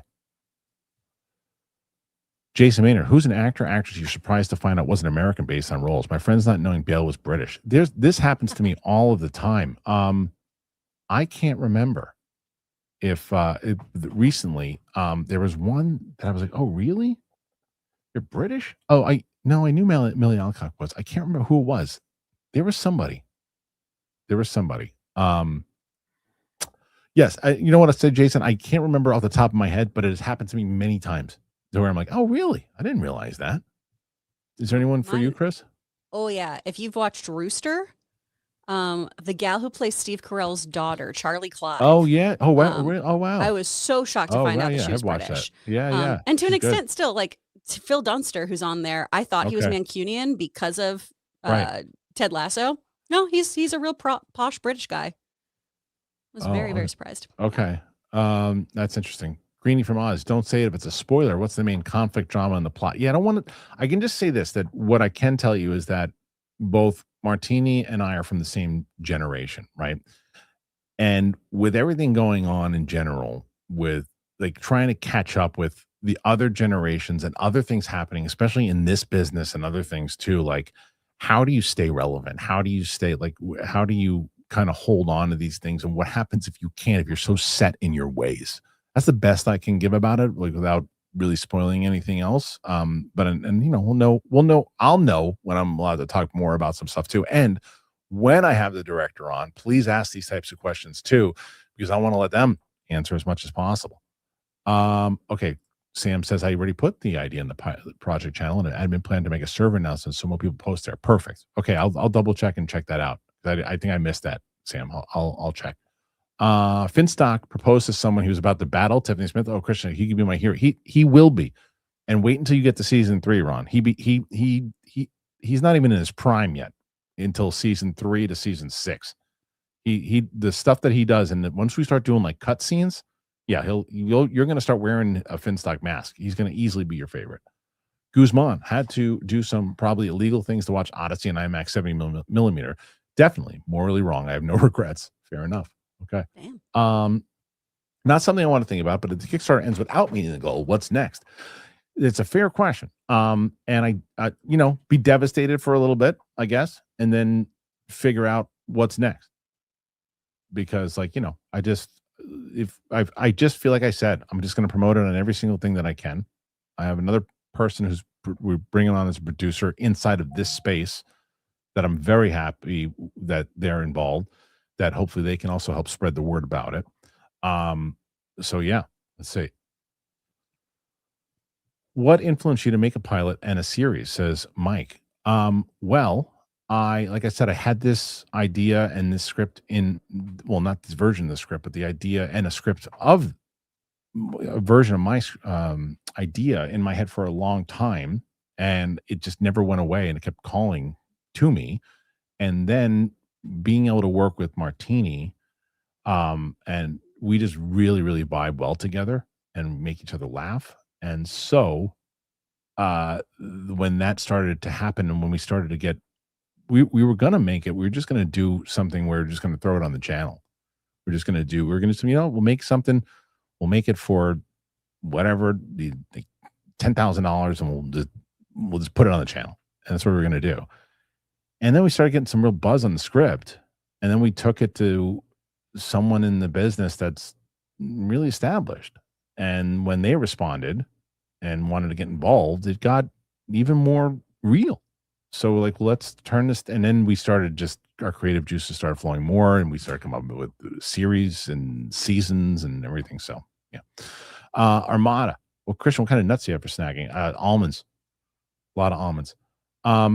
Chris, you know what we can do is we get a lot of questions here too, and if we hit about the show, and so when we get to 2 hours and stuff and you need to jump, then you can absolutely do that. Let's see. Is there a runtime for the pilot? About 30 minutes for sure. Ghost in the Shell 2017, The Odyssey of Aroka. Absolutely. Bobby, I know your schedule is busy, but with Ming back from vacation, how soon will we get a missile reactions? great question. He's coming in tomorrow to shoot 2 more episodes. So next week for sure. Seattle KO, will you and Martini's characters be the new Sam and Diane for Cheers? I'm just going to tell you this. That is a fantastic question and a fantastic reference. That's all I'll say about that. But fantastic. I think it would be a good idea to have a cheaper tier than 25. We do. Even if you don't get anything, donating like 10 will be more. 100%. We have that tier. Thank you, Sticks. Absolutely. I'm just saying that's the goal I'm telling people, because mathematically, it just is something. If you hear that, you go, oh, okay. But there will 100% be a tier that's lower than 25. Absolutely. Okay. Linda Hamilton's arms over the Odyssey of Aroka. Fair enough. I mean, Linda Hamilton's arms over most things. Yes, that's true. You seen those guns? Poo-poo. Poo-poo. Let's see. I'm just going down we have a couple more super chats here. Fire in the Sky over Odyssey of Aroka. Yep. It was so cool to see Winston in World Cup ads. Yeah, it totally was. Absolutely. This is a great question too. Mike, would you ever do a trailer on your channel about our show? Yeah, I think that when those, well, what I'm going to shoot though, we're going to shoot a thing for Martini and I to do a video that essentially explains on the Kickstarter what we're doing, right? And that is the first thing. But an actual trailer once we shoot things, I mean, yeah, 100%. Jason Mariner, 2.5 men over the Odyssey over Roka. Gold chain, a gold coin, 10 jewels. Carlos, thank you, Carlos. Millie Alcock is Australian. Thank you, Fly High. That's right. She is. You're right. Oh, that's hilarious too. All right, Bobby, I'm glad Chris is probably going to win this week. Also, I don't normally advocate for anyone to win, but it would be nice to see Roxy and Mike and Winston win one just to balance it out. Well, Winston has won. Roxy has won. Mike has never won with this new system. Never. Big Bang, Odyssey or Project Hail Mary, favorite of the year. Right now, Odyssey. Yeah, for sure. Jordan, do you plan on doing weekly hot mic appearances to help promote the Kickstarter? I mean, if Brooke will have me on weekly, 100%. Yeah.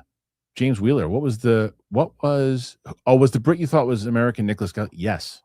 Great call. Yes. I thought that He-Man was English. Was American. 100%. Yes. Jason Maynard, McConaughey, Lincoln commercials over Odyssey over Roka. Big Bang, so hyped for David Jonsson as T'Challa Jr. Perfect. He's absolutely perfect. Big Bang, so hyped for David Jonsson as T'Challa. We did that one twice. For me, secretly, Brit, Olivia Cook. Right, it's a good one too. Well, no, but she's not. But Olivia Cook, she for Game of Thrones, Yeah. Yeah. Ron H. D's nuts. Odyssey over Roka. Oh man. Robastic. Is it going to be similar to like The Office, Arrested Development? No, it's more so like I said. If you haven't seen The Bear or Hacks, it's got comedic. Like the people are. Or it's all not that those people aren't real, but it's a real element with the way real humor would work in those situations. But it's like dramatic with comedy for sure. Metamucil over the Odyssey over Roka. Oh man. Is your project going to be available on Blu-ray or something? Well, not now. We got to shoot it first and then see what comes next after that. But we'll see. Brian Nielsen, 10 jewels, floating heart. And then here's this one, bag of prunes, Odyssey over Roka. Chris, if you need to leave, you can skedaddle. Today. I know you got to go. Recording in about 15. That's okay. But thank you so much, guys, for all your support. I really appreciate it. You guys are the best. And keep asking those questions about the pilot and keep sending your money into the Kickstarter so you can make your show. Okay.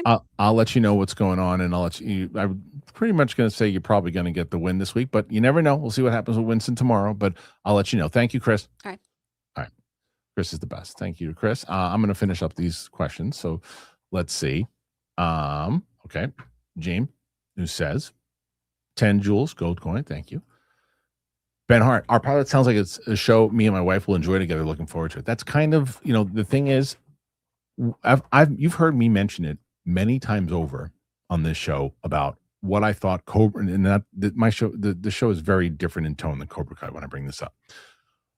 But what Cobra Kai did that I thought was really so smart, and one of its main keys for success was going after generations. You have to go after different generations. You have to go to different dynamics. You got to make characters that single dudes think are cool. You have to make characters that single women think are cool. You got to go after a vibe that couples can watch. You got to go after every type of dynamic, but not make it forced. You got to make it what's going on in the world and a hodgepodge of what's really happening.